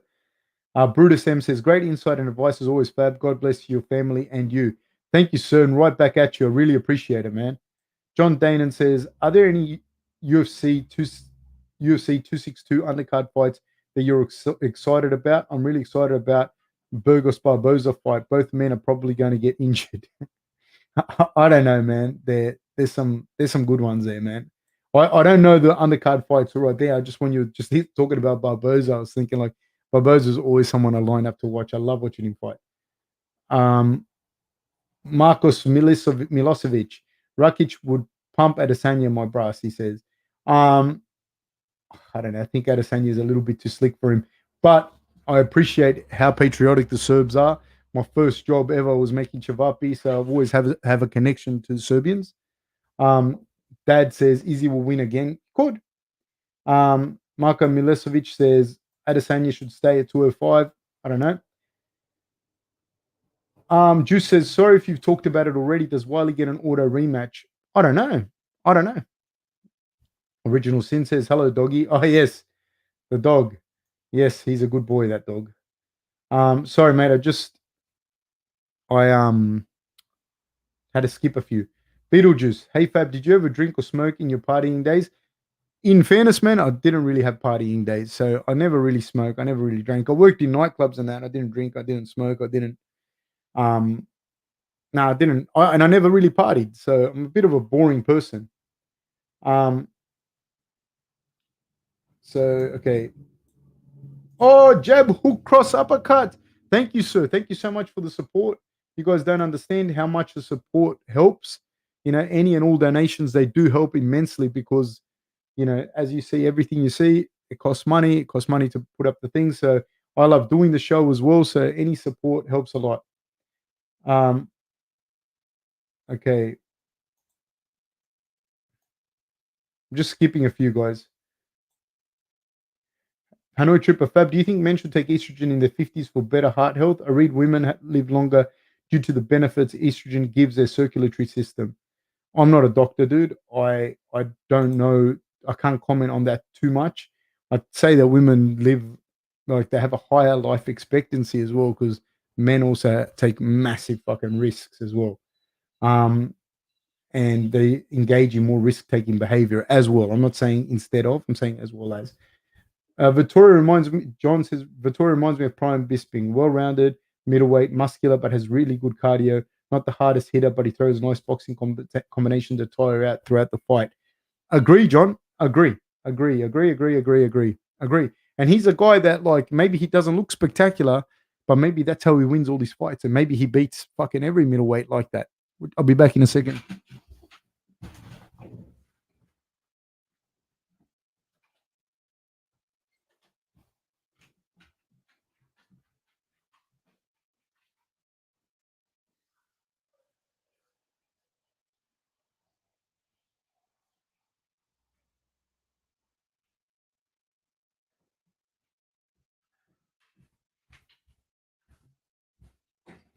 Yeah, maybe that's how he fights. Maybe that's how he beats every middleweight. Who knows? Um, it's one of those things. You don't have to beat everyone by a mile. You just might beat everyone by an inch, and that's enough. Um, Una says, Fab out here giving us psychotherapy lessons.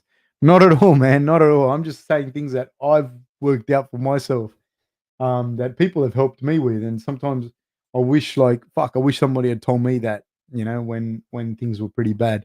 So I'm just passing that on. Hey Fab, Conor versus Dustin 3. Do you see Conor getting the KO? He looked slick in the rematch, made the first round look easy. I kind of think Dustin got lucky when he caught him, no disrespect intended. Well, Conor could definitely get the KO. He's hit super hard. Um, but Dustin wasn't lucky. Like Dustin kicked the shit out of that lead leg, and Conor had no real answer for it. Like, so I don't really see luck there. That's my opinion. Beetlejuice. I've been in therapy for 10 years and it's been a long and rewarding road. I read this article the other day on ruminating thoughts, how thoughts are just fluff, and it's really changed my thinking. Man, I just tell you this, man. Good on you for going to therapy and good on you for sticking it out and being there for 10 years. A lot of people won't go to therapy. A lot of people don't want to deal with the stigma. And further to that, it doesn't help if you go to therapy and the therapist is just kissing your ass and telling you what you want to hear. So I think that you doing therapy for 10 years just testament of you, man, and where you want to be. And I think that's phenomenal, man. Good on you. Um, John says the only difference between Vittori and Bisping is that I believe Vittori is caught with steroid usage, whereas Bisping is very anti-steroids. True. Cujo says, what do you think a Khabib Usman matchup would look like? Could that be enough to entice Khabib to come back after some time? I don't know, because if it could be, it could not be. Who knows? It's only up to Khabib. I think it'd be I'd love to see that fight. I think it'd be a really interesting fight because I think that um, Usman, I've said this, I don't know how many, 30 times in this podcast. I think Khabib loses some of his mechanical advantages that he has.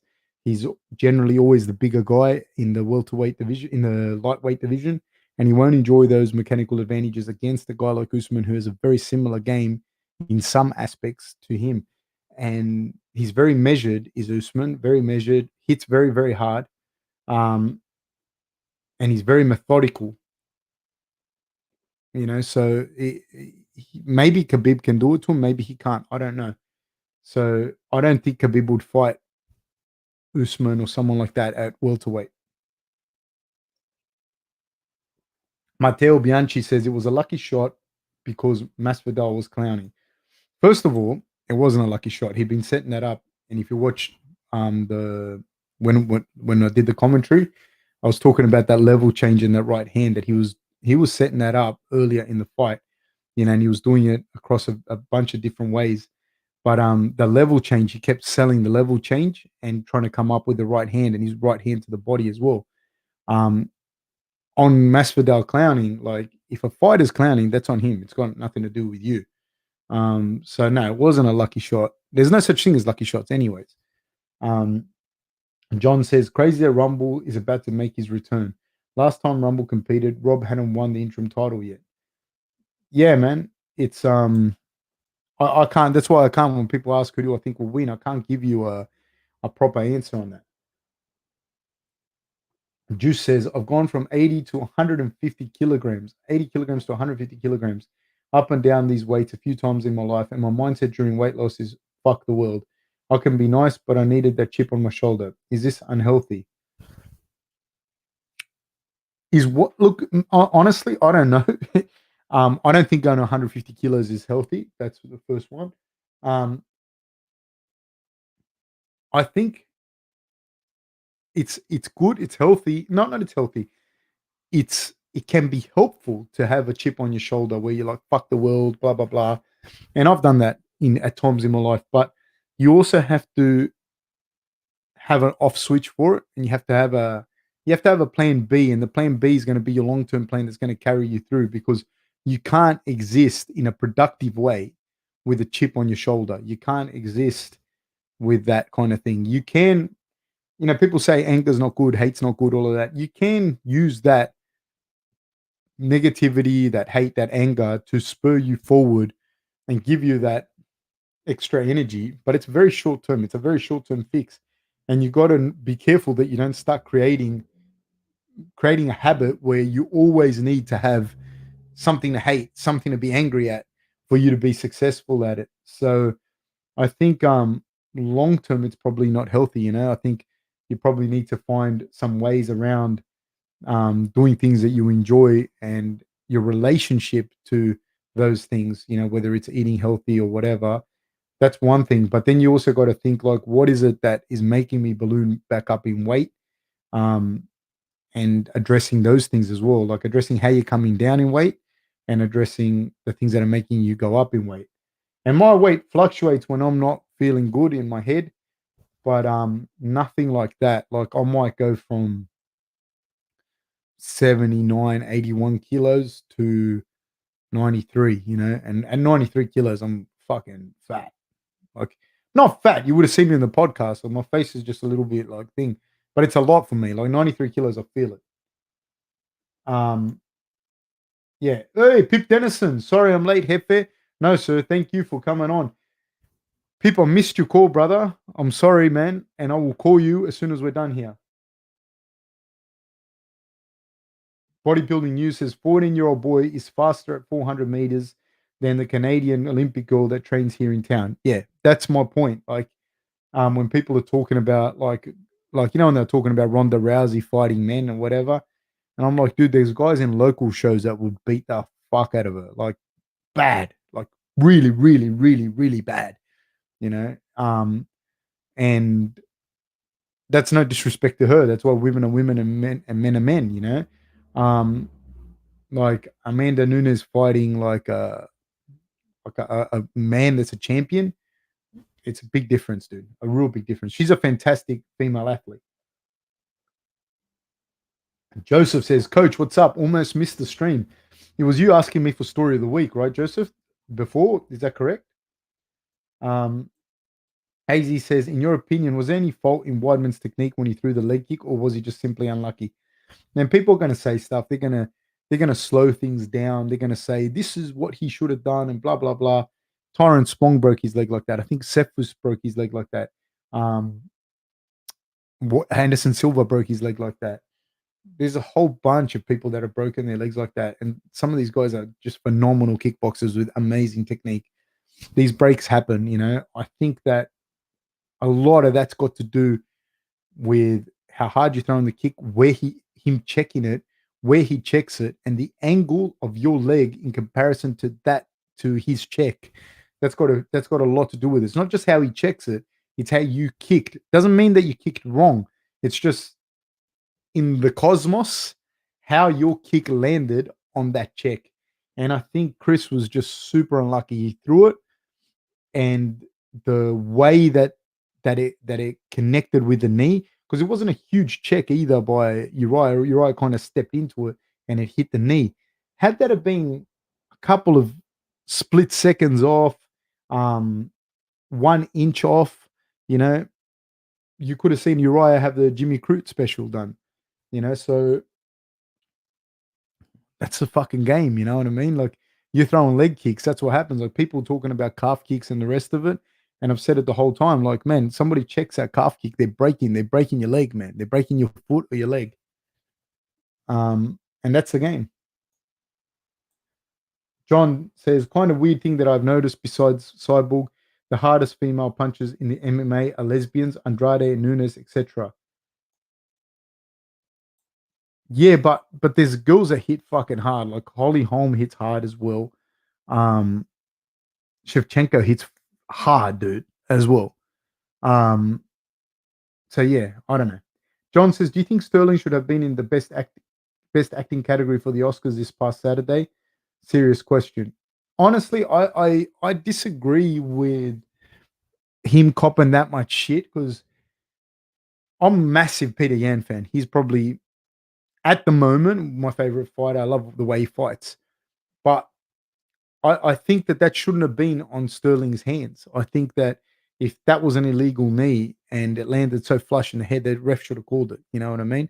That should have been a DQ. Like no one, you shouldn't have to ask the fighter. The fighter shouldn't have to go through that level of saying I'm hurt for the ref to call the fight. Like you get hit flush knee to the head, you shouldn't be expected to continue. That should be we're done. You know what I mean? I don't think that the you should be expected. No one, you like if you got hit like that at work, you wouldn't be expected to finish the day. You know what I mean at work. So I think that should have been taken out of Aljamain's hands. That should have been just the ref called it, and that's it. Aljamain shouldn't have been expected to have to fucking act like he's dying or not, whether he was or wasn't. Um, Ian Mars said Dustin had Connor's timing. There were a couple of times he alluded to it along the fence before the KO blow landed. Um, he was doing a very good job. I was surprised with how he was, man. JC Harris says, um, Grange rules. Great work. Long live Bob Nux, the champ. Thank you, sir. Cujo Jones says, thanks, Fab. No, thank you, mate. Um, does a 10 pounds make a difference in weight cut, like 175 to 185? Example, Robert Whitaker. What do you mean? But welterweight's not 175, it's 170. It's a huge fucking weight difference, you know? And then you're walking around at your normal weight too, you know? And like some of these guys got very, very heavy. And we've said it, I don't put any of Rob's stuff out before, but Rob's spoken about this on the podcast before. At welterweight, when he was fighting at welterweight, which is 77 kilos, he got to 106 kilos a bunch of times. Up, I don't know what he weighs now, but he won't walk around nowadays. He won't walk around above 95. I doubt it. You know, he's a big boy, but he won't walk around above 95. You know, your body does all sorts of fucking things, you know, and you feel different hunger and different cravings for shit. You know what I mean? Like at that. So, yeah, that fucking 10, 15 pounds. In boxing, dude, there's guys won't fight with 5 pounds difference, you know? So, yeah, it matters. It does matter.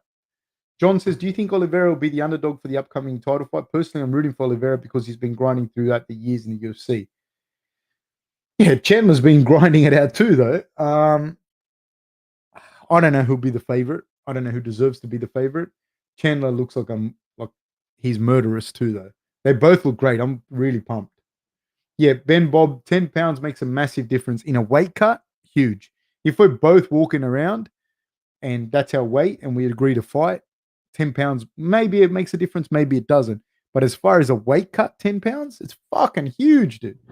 It's huge. Like you think when you're dry, when you're done, like you're like, if you've ever cut weight, you're this, like this, and you're done. You're thirsty, and you have to cut 200 grams, right? 200 grams. That's what you got to go. Romero missed weight against Rob by 200 grams, by nothing, like 200 grams. Your undies, right? And he could not cut anymore, right? So that's imagine then you've got 4 kilos to go or 10 pounds, whatever way you want to go. It's huge, man. It's a massive difference.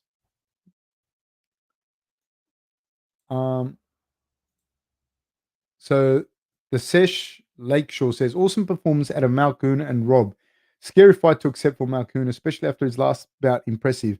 Also, have you heard about DN? I don't know what DN means. Um, Thank you so much for the support, though, man. I really appreciate it. Look, Jacob's a fantastic fighter, dude. I said it before the fight. I think that um, Al Hassan is susceptible to the double leg, that he's shown that he can be taken down. And Jacob's a serious grappler, real serious grappler with very good hands. He got caught by a monster in that other round, but I think he has the potential to beat just about anyone in that division. Um, Beetle just says, "Thank you talking about male mental health as you do is great and much appreciated by everyone." Man, I am really, really, really, really touched by that and by the support, man. I it's a real important topic, I believe. Juice says, "Yeah, agreed for real. Thank you, coach." No, thank you guys, and I think it's something that isn't spoken about, and there's a massive stigma attached to it. And you know what the problem is? The more I realize it, rightfully so, that there is such a stigma, and I'll tell you why. Because people are fucking assholes, dude. People are assholes, and there's a lot of situations where if you do tell people that you have mental health, people will put you in a box. People will exploit it. People exploit each other's vulnerabilities all the time. People love to kick people when they're down. That is a fucking reality. You know what I mean? You can sugarcoat it all you want and say, no, people don't. No, your good friends and that don't. And I'm lucky enough to have a fantastic support network around me. But most people, fuck, mate. If if there's five people kicking you, most people will go over there and make it number six. That's the fucking 100%. And then have the audacity to come back and go, "Oh, sorry, man, I didn't know it was you." When you're back on top, that's the reality. That's why people don't talk about mental health and whatnot.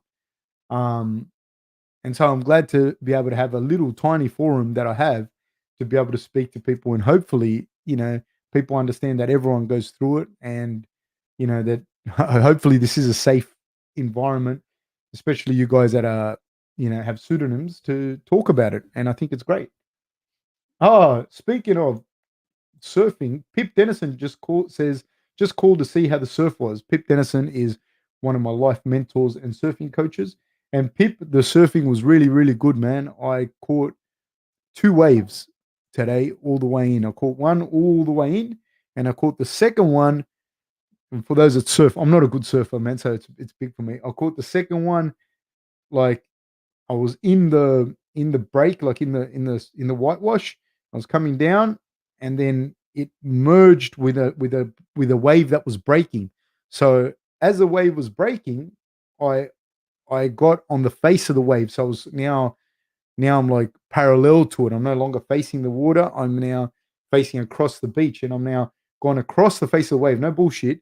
And then it closed off on me, and I turned back and then faced the beach, and I caught it all the way in. And there were witnesses. There were witnesses. So that surf that I explained then, right, for anyone that's learning to surf, knows that that's fucking massive and amazing for someone that's just learning to surf. Like it's a great feeling. If you see the actual wave, the wave was probably this fucking big, and it looked more like a bubble bath that my daughter plays in than an actual wave. Um, it's nothing compared to anyone that actually surfs. And that whole thing I explained probably took 5 seconds. I don't know, but it was awesome. Awesome feeling. Joe Schmo says, "Hey chef, how are you, sir?" Cujo Jones says, "Thank you. Hey, first of all, Cujo Jones, thank you so much, man. I really appreciate it. It helps so much. The donations help. The love helps so much, man. So I really appreciate it, all of it. Connor fans, Connor haters make the conversation murky. Dustin is very, very good, and I thought Connor's own assessment of inactivity was pretty good. Um, I do agree with the fact that Connor's fans are very polarizing, and Connor's haters are very polarizing. Now you can not like the man, but he can fight. He can fight. There's you can't say is he the best ever the way that his fans talk about it. No, that's like me saying to you, I like milkshakes, but milkshakes aren't the end all be all and the only thing you should have ever to eat and drink and anything that milkshakes. No, it's a refreshing drink, is what it is. And so Connor is a fantastic fighter, but I don't think that he's thing, and I think that Dustin is very very good. I think that Connor has been inactive, but in fairness, I think a lot of that inactivity is um, self-proclaimed, like self-made. Like he doesn't have to be that inactive. Guys, I'll be back in 1 sec. I just got to let my dog back into this room and a drink.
Yeah.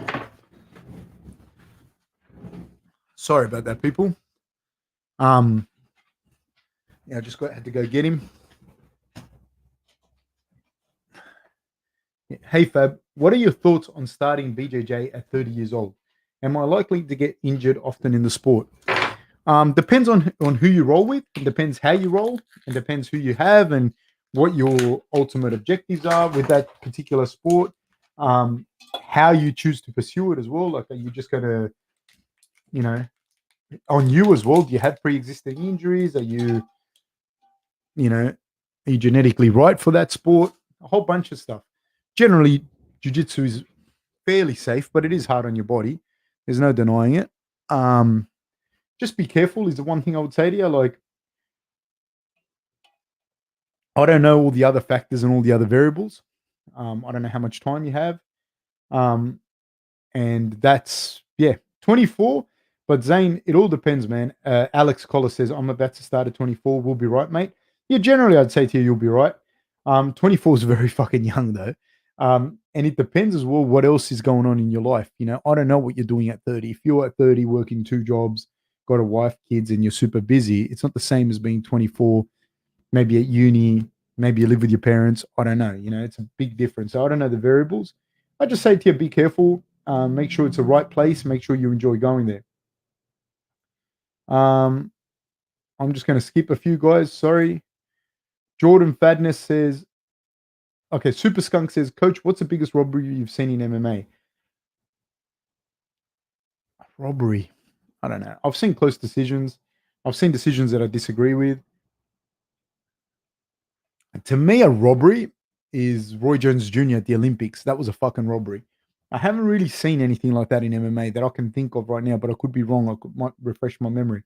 I've seen decisions that I didn't agree with, you know, but I haven't seen like that Roy Jones Jr. at the Olympics type thing. I'm getting such bad cramps in my legs, man, from being out in the water all day. Jordan Fadness says, do you have any personal advice on how to figure out whether or not a personal trait behavior is something harmful you need to work on, or whether it is something you need to learn to accept about yourself? And this is a fucking interesting question that you ask. And I'm gonna go on a tangent. I'm gonna come back to that. And they're cousins, this thing. You know, people will say, like, I'm being myself. I'm being myself. And so if people don't like it, they can fuck themselves because I am who I am and I live with my life with no regrets. And I'm just being true to myself and I am who I am. Maybe the person you are is a fucking dickhead and other people are having to deal with that. And that's not cool. You know what I mean? And maybe you should look at that and change some of those things because it's not cool that you're a dickhead, you know. And I'm not calling you a dickhead, Jordan, at all. I think it's actually an amazing question. But I just wanted to put that in perspective because people say that all the time. Like, I'm just being myself. If people don't like it, well, fuck, dude. You know, there's also such things as personal growth. So I think your question is an amazing one. Do you have any personal advice on how to figure out whether or not a personal trait or behavior is something harmful you need to work on, or whether it is something you need to learn to accept about yourself? I think if you're lucky enough to have like trusted friends or people around you, you'll probably be able to get some sort of feedback from them. Remember, just because like sometimes you're bumping heads with people and you're just in the wrong spot in your life, or you might be surrounded by dickheads as well. It's not necessarily you, but that's where the cognitive behavioral stuff happens as well because you can put changes in there. Like you can teach yourself to think different. So say for example, let's do an easy one like anger. Like not that anger is easy, but anger is more common. So the number one thing is why you're getting angry, where you're getting angry, and a lot of the times is like your anxiety levels are already so high from a bunch. Say you're operating at an 8 or 9 out of 10, right? And 10 being you explode. You might your whole life for a whole bunch of reasons always been at 7, and you don't realize that people are walking around at a 2 or a 3. So when you get hit with a stimulus, will take someone else to a 5, it takes you to a 10. So you start to understand I need to let go of some of these things that's stressing me out. And that might be a shitty job that you're in, a bad relationship that you're in, a bad crowd that you're in. So understanding what that behavior is and then understanding the cognitive behavioral therapy, the therapies that you would, the cognitive thought patterns that you can start to address, I think are very important. I don't think you're stuck with any of those traits. That's another one. You have to be kind to yourself and understand that at least you are fucking talking about it. At least you acknowledge it. That's my advice on that. Um, yeah, hopefully that helped, man. I don't know. I'm not a mental health professional by any stretch of the imagination. I'm coming up on my first BJJ tournament as a white belt. Any advice or insights, Kenahuna? Make sure you're fit. You're going to feel gassed in the first 2 minutes. You're going to feel gassed because the adrenaline's just going to kick in. Just understand that probably at white belt level like that, everyone's feeling that too. I think that's Customoto said something like this to Mike Tyson, and I'm paraphrasing, but he said something along the lines of like fear and nervousness gives your opponent tools that they don't have, um, and like they are feeling exactly the same thing as you. You're both feeling the same thing. So I think that's an important thing to remember. It's just and the other thing is look, just enjoy it. Just I know it sounds weird, but nobody gives a fuck. That's a reality. Like the problem is with I'm lucky like when I competed in any sport and that there was no real there was no social media or anything. So nobody cares, dude. Unless you make a big thing about it on YouTube and fucking Instagram and Facebook, which even then nobody will care. Nobody cares. Only you care. And you shouldn't care about it after the event, whether you win or whether you lose, because nobody cares and it's not a big deal. So go there, enjoy it, understand that you're going to be nervous, understand that you're going to look at people and be like, oh, that guy's so much bigger, stronger. I'm gassed. He's not. He feels so strong. I can feel his strength through the gi, all that kind of shit. But then just realize that exactly what you're thinking, they're thinking too. And you're crediting them with shit that they don't have. And that's it, man. And as soon as, if you get pumped, go again. If you win, go again. That'd be my advice. Um, Let me see. Pip Dennison says, "Stoked, brother, next level." Thank you, sir. Pip's actually a very good surfer, so he's being very nice to me.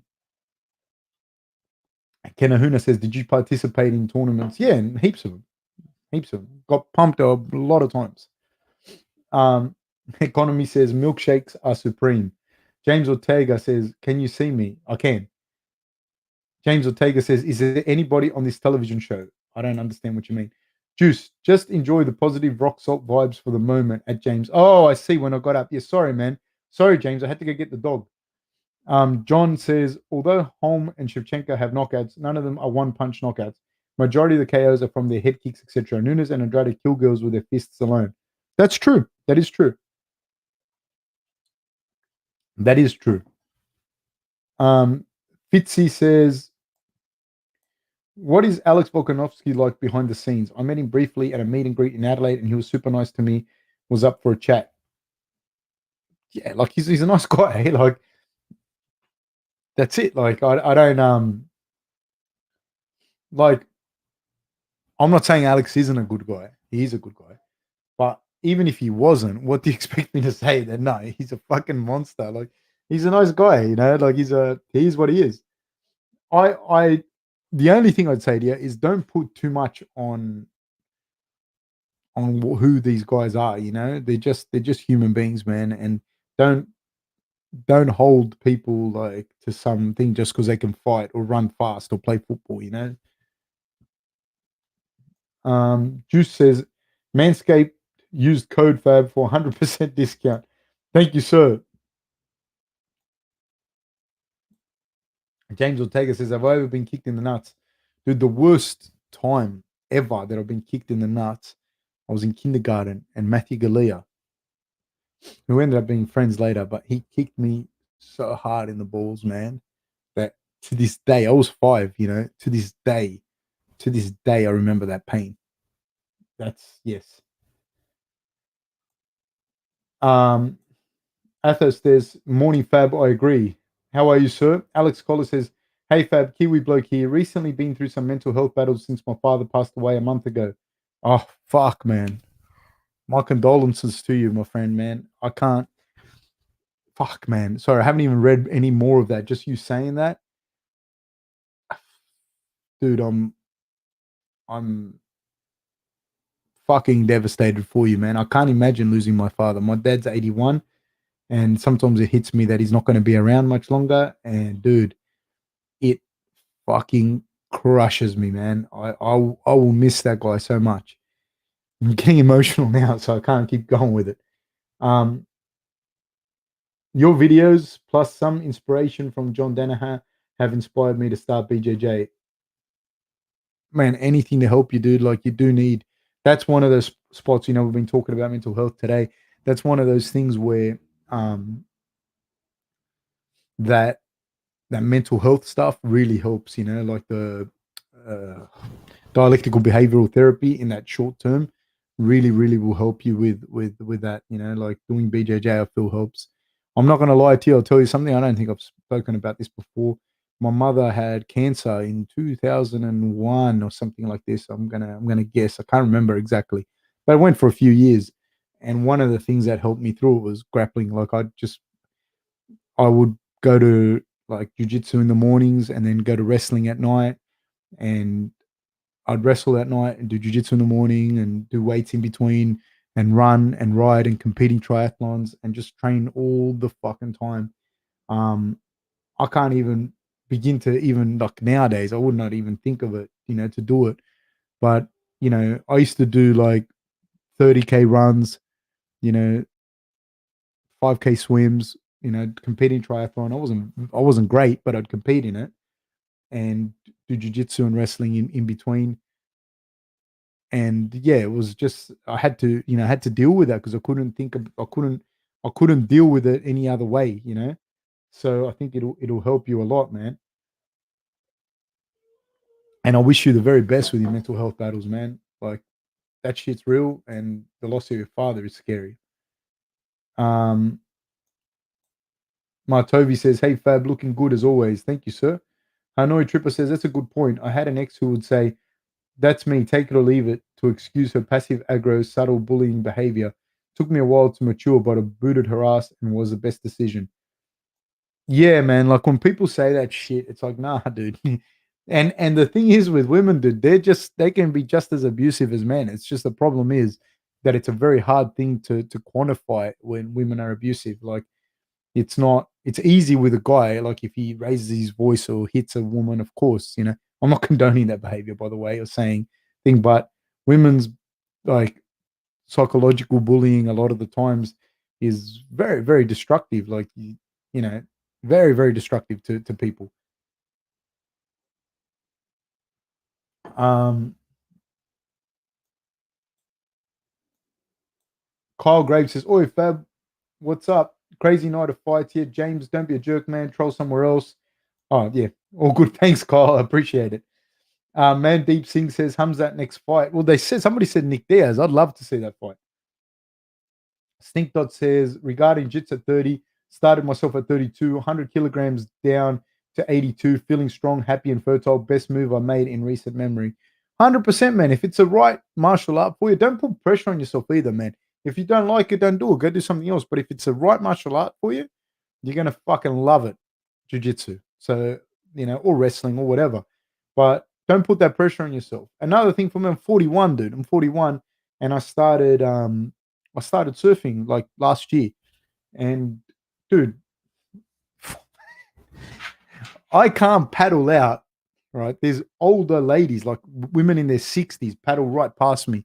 Little kids, 7, 8 years old, paddle right past me. I struggle so much, but I really, really do it because I enjoy the ocean. I love doing it. I've never been as comfortable and as fit with the ocean as I am today. But I do it because I love it. I may never get a barrel, and I don't expect to. And that's like I think that's the same attitude you should have towards jiu-jitsu. Do it because you love it. Don't put pressure on yourself, and you'll get the most out of it. Um, James, like man, or James Ortega. I appreciate you being on here, man, but honestly, just leave it, or I'm gonna have to block you, man. We're just trying to have a good conversation. So yeah, that's if you can't, mate, we're gonna have to isolate you, and that's with all the love in the world. You're a good guy. I like you. Please, you have more to add in your life other than that. Ken Ahuna says, thanks for the solid advice. Fear is their tools. I give them. I'll do. Yeah, man. Like they're all feeling exactly the same. No matter how how confident they look, everyone feels the same shit. Um, Hanoi Trooper, do you think with COVID being found in Newcastle's wastewater, is that a risk for swimming at the beaches there? I, I'd imagine so, man. I'd fucking imagine so. But I don't know. I also don't know how like the ocean will dissipate the virus. I don't know. I don't know enough about that. Alex Collar says thoughts on Gary Tonin and his move to MMA in ONE FC. I've been watching that move for a while now, and Gary Tonin is a legit fucking bad motherfucker, man. He is a real fucking handful for anyone. Anyone, not ONE FC, whatever. Anyway, he's a legit handful. And ONE FC is signing up some fucking killers, dude. They got Bushesh over there. They got Gary Tonin. They got so many good fighters, man. Kyle Graves says, Alex Collis, I'm sorry to hear about your pops. I wish you and your family the best. You got all our support, mate. Much love. 100%, man. I echo that, man. I'm glad, man. Please, man, share that shit on this forum. If not anywhere else, if you can, please do so. And man, it's good, man. It's good to get it out. Can I show you my dog? Man, he's here, but he's kind of like, let me see if I can get some. Look, I'm going to see if I can.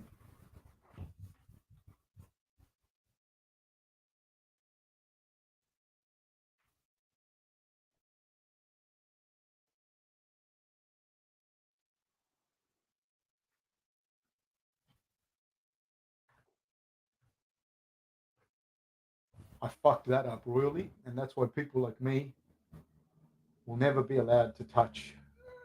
I fucked that up royally, and that's why people like me will never be allowed to touch anything electronic again. Sorry, man. Just because I'm an idiot.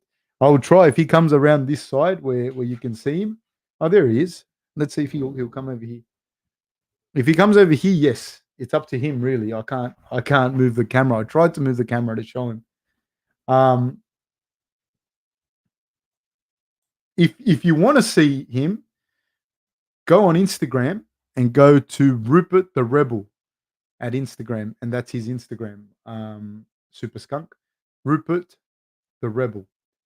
Um, Ryan Halden says, "What advice would you give to a white belt in jiu-jitsu? Stretch, fucking, that's a big one. Stretch, enjoy it. You know, do it because you love it. Don't put pressure on yourself. Don't try and like, don't put pressure on yourself. Do it because you love it. You know, and you'll do it for as long as possible." Kilua says, who has been your favorite breakout star this year? My favorite breakout star this year. I don't know. I don't know. I don't know. I haven't had a breakout star this year. There hasn't been like a Hamzat from last year. Fitzy, it seemed that Anderson Silva was never the same after his bad leg break. Even if Chris Weidman was younger, then this could affect him psychologically and basically finish his career. Yeah, a break of that nature is horrendous. Juice says ONE FC is so good. Free fights all the time. Post fights on YouTube straight after. Yeah, real good. Yeah, Juice, 1000%. I want to start commentating them, but their time and my day and the time doesn't really line up. Oh, Joseph, looking forward on the Uncle Fab story time. I'll tell you a fucking story. This may or may not be true. I was talking to a dude recently. He's fucking wild as shit. And we're just talking about, stuff you do as a kid when you play up. And he was telling me that I don't know if this is true. It might be a lie. That they, and I don't agree with this, by the way, But he was saying to me that that was a teacher's car, and they always used to prank the teacher, and they got big.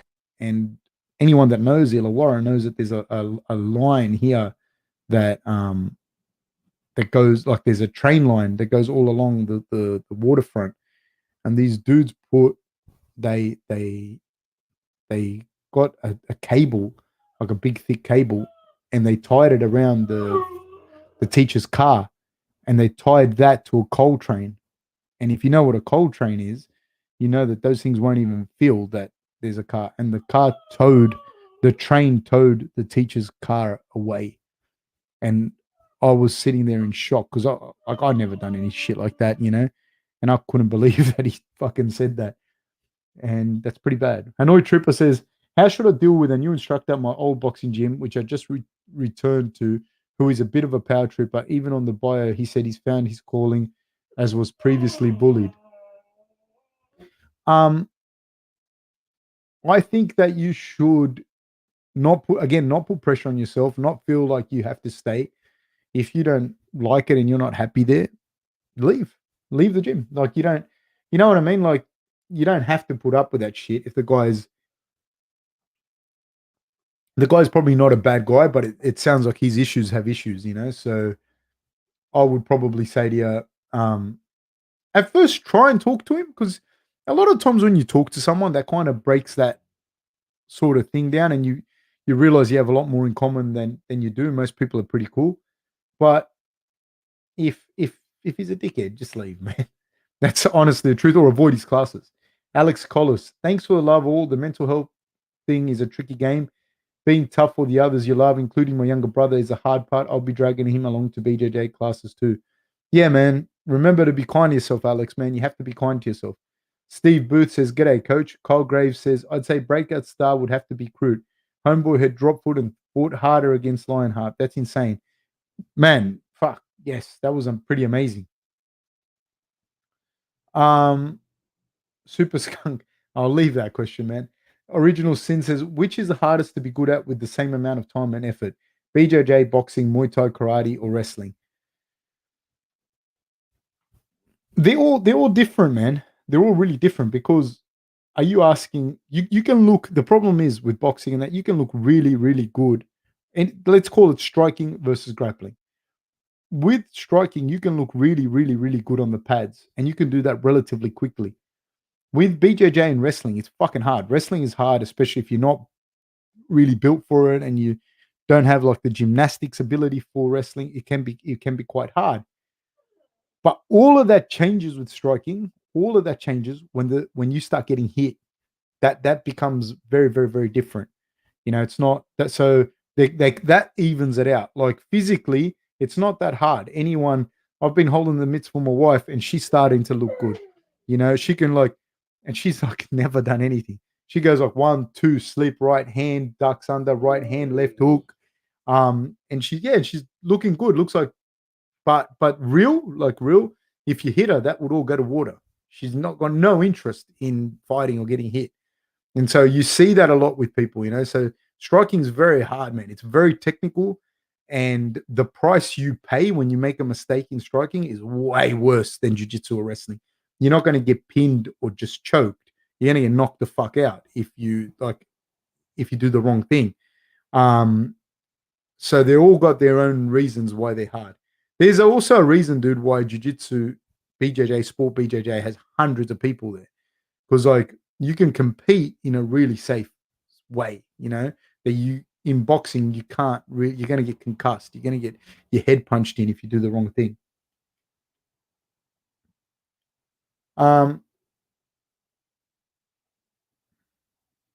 Yeah, economy at Super Skunk trying to get Fab assassinated. 100%, he's trying to get me killed. Alex Collis says, did anyone see Craig Jones' weird reaction to the vaccine? Stomach filled with fluid, and he pulled out of the match. Nah, man, I didn't see that. I did not see that. Joseph, that story is crazy. I can totally see that happening back in the day, but too many cameras around now to do something like that. Dude, these guys are fucking wild, dude. These guys are fucking wild. Really, really wild guys. I don't know if they did it or not, or if they made it up, or if somebody else did it and they passed the story off as their own. I don't know, but they that was one of many stories, dude. They do fucking. They're not kids, man. They're like now the 40s and 50s, and they're still crazy. They still charge massive waves and do all sorts of shit. Um, Joseph says, heard this quote before. Everybody's a champion on the pads, man. Dude, it's such a massive difference. Martovi says, just started working, and I can't believe how people manage to fit in extracurricular activities. Yeah, man, it's no joke. It's not easy. It's not easy. Juice says, are you a fan of Aung Lang Sung? Yeah, dude, massive fan. He was on the podcast. Super Skunk says, most violent fight you remember. I want to say Anderson. I want to say that comes to mind. I'm not saying it is, like there's probably a million others, but Vanderlei versus Rampage Jackson 2, where Vanderlei, I think, hit him with 16 unanswered knees, or Vanderlei versus Yuki Kondo. They're the ones that if you want to show some hardcore fucked up things to people, show them that. That's pretty crazy, those fights. Ren Witchell says, I made the weigh in Taupo, New Zealand. There's a weight limit on hydroslides, 90 kilograms. I have believed it if it didn't happen to me yesterday. Any of this in Aussie. I don't understand what that means. Super Skunk says, which fighter took the worst beating inside the cage in your opinion? I don't know, dude. There's been a few, dude. Like again, person that comes to mind, I think, is Gray Maynard has taken some bad beatings. Diego Sanchez has taken some bad beatings. Hanoi Tripper, do you think BJJ will ever be at the Olympics given the wide appeal? Well, it could be. The problem that I see there is they have judo, Olympic freestyle, and Greco-Roman wrestling, Taekwondo, and boxing. And although all of us here understand that the differences, and like you look at it and you think, how could think to a lay person, man, there's people that I work with that don't even know the difference of Taekwondo and boxing. You know, like they don't know the difference between Taekwondo and judo. They could watch that and ask is that judo? They wouldn't know. And there was a stage probably about 10 years ago, I want to say, or a bit less, where they wanted to remove wrestling from the Olympics. They actually had a go at it, but wrestling, like the whole wrestling community got behind it, and that was never going to happen. So I think that is probably one of the dangers for BJJ. I think it's hard because it's going to be really, really, really hard to differentiate between judo and BJJ for the layperson. In a gi, BJJ, for the layperson, for normal people, is fucking boring to watch. That's a given. That's why judo is at a point where it's almost gone away from combat just to make it more exciting and more bigger throws so people are watching it. They can understand because people understand big throws. I don't know that BJJ in a gi can be that exciting enough at an Olympic level.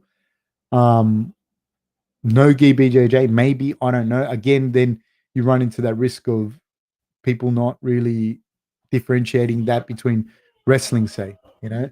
The Olympics is like, it's what is it, 2 weeks of like bang, the sports have to go boom, boom, boom, and have to be super exciting and things that people understand. That's why the 100-meter run is such a blue ribbon event. Everyone understands that. People don't even, the 400 meters and the 200 meters don't have the same instant gratification for people. People want to watch and go 100 meters, that's a guy or the girl, bum, bum, bum, bum, bum, you know? It's, you don't have that much time to really sell that sport to people. And I don't know if BJJ could do it. I would watch it. I hope it does. I'm just saying, what are the things you asked me? What are some of the things that could hold it back? And that's what I think. You think MMA will ever be in the Olympics? Economy says, yes, sir. It was in the Olympics. Again, it runs into that thing. I'm not going to go through that whole thing again, but yeah.